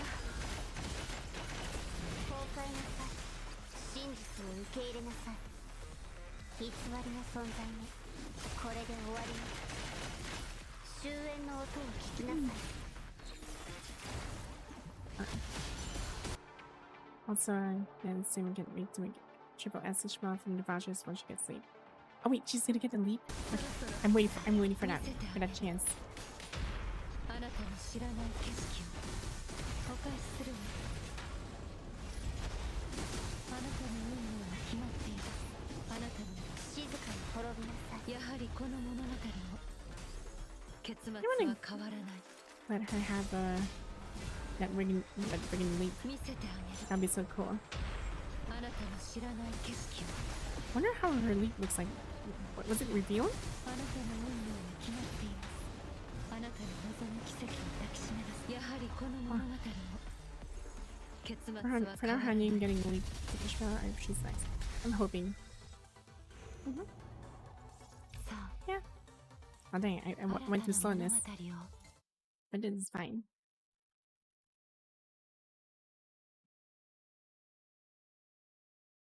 I played too much on Nirvatia. Okay, last one. Oh, wait, it's not last one. It was like second to the last. I think. Oh, yeah. Wait, third? Second. One of the scariest bosses I've ever fought before. まだ足りない Ow. もう一度やってみる I need to dash. There.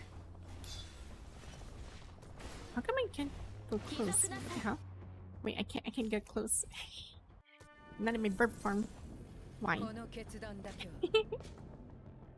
on.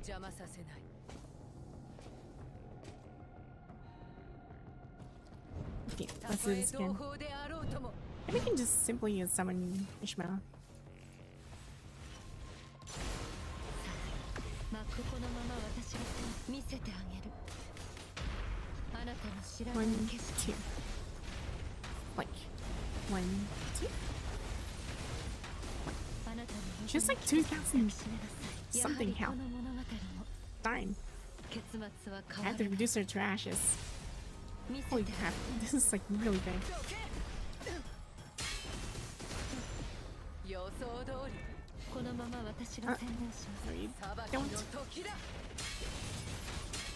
あなたの望む奇跡静かにやはりこの物語も結末は変わらない。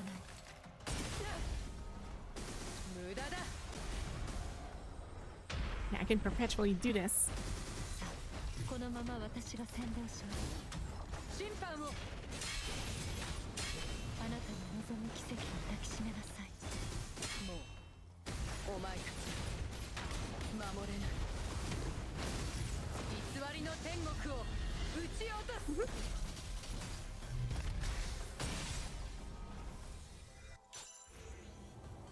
Huh. さあ、新た My な Ishmael's 物 way 語を better. 歩みましょう。 Wishmael.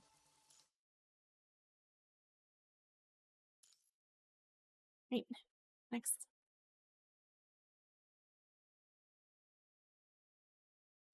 さまよう魂よ、今終焉の安らぎを授ける。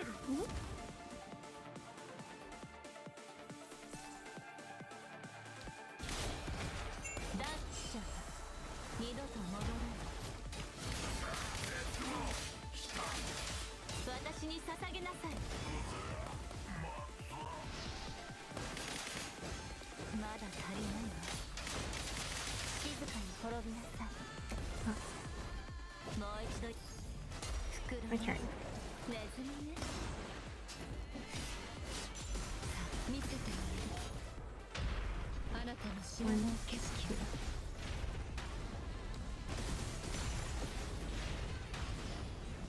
あなたの望む。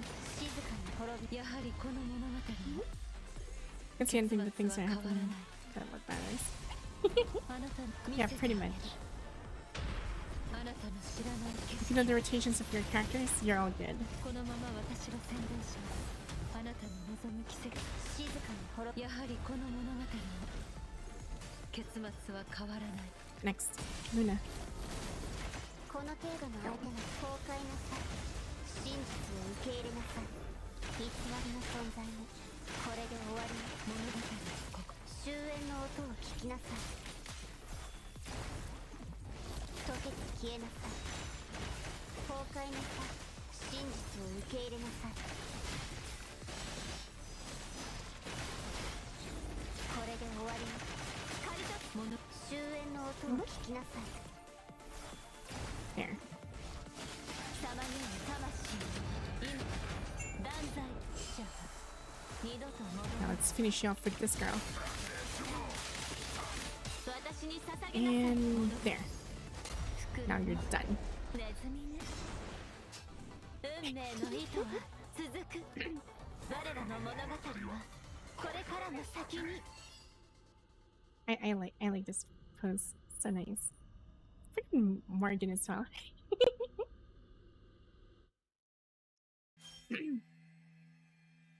Legendary.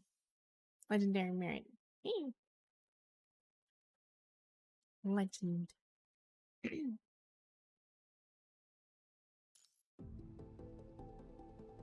Hey, now we're all done.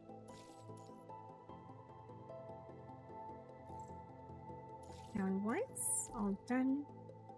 And what else? Stamina. Stamina is still full. Guess we can spend the rest of the resources here.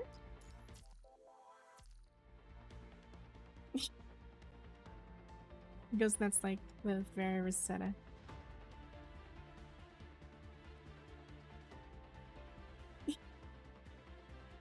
Huh. I mean, wait, Rosetta? Does Rosetta also go nuts? I mean, I guess the effects are. Yes.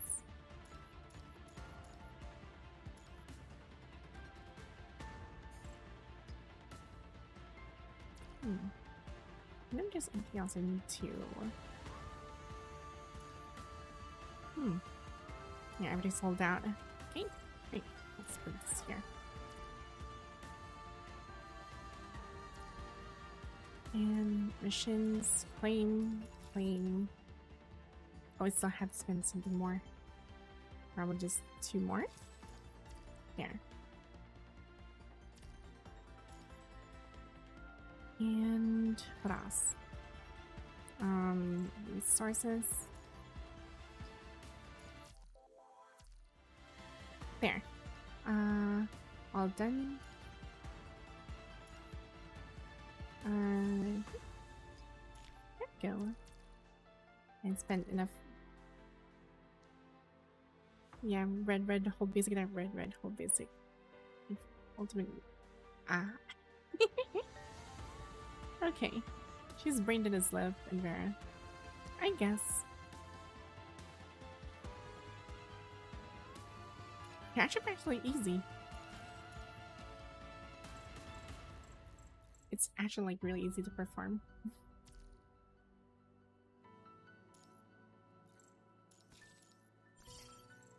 There we go. All done. Anything else? Yeah, I think that's pretty much it. So, on the next stream, it's gonna be Warframe, and well, I'll be going to try out the new update, which is the Shadowgraphers update. And I still haven't really touched anything in about Shadowgraphers, so it's gonna be all fresh from. Yeah, I just still hope I still have like time to actually catch up. I hope the event doesn't disappear just yet, because I'm still gonna try and see if I could probably get the new frame. I heard there's a new frame. And also Varna Prime is also there too, so there's that.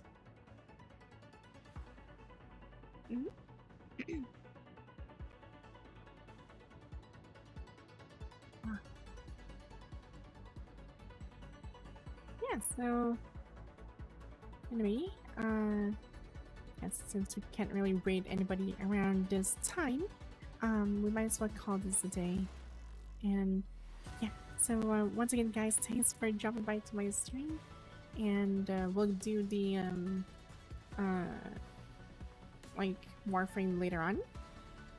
However, as for the Warframe stream, I might change the time schedule for it to be, well, something more convenient time. Just a heads up. Yeah, I'll keep the timer for the time for those streams to be updated, because I am trying out a new system or new schedule for these things.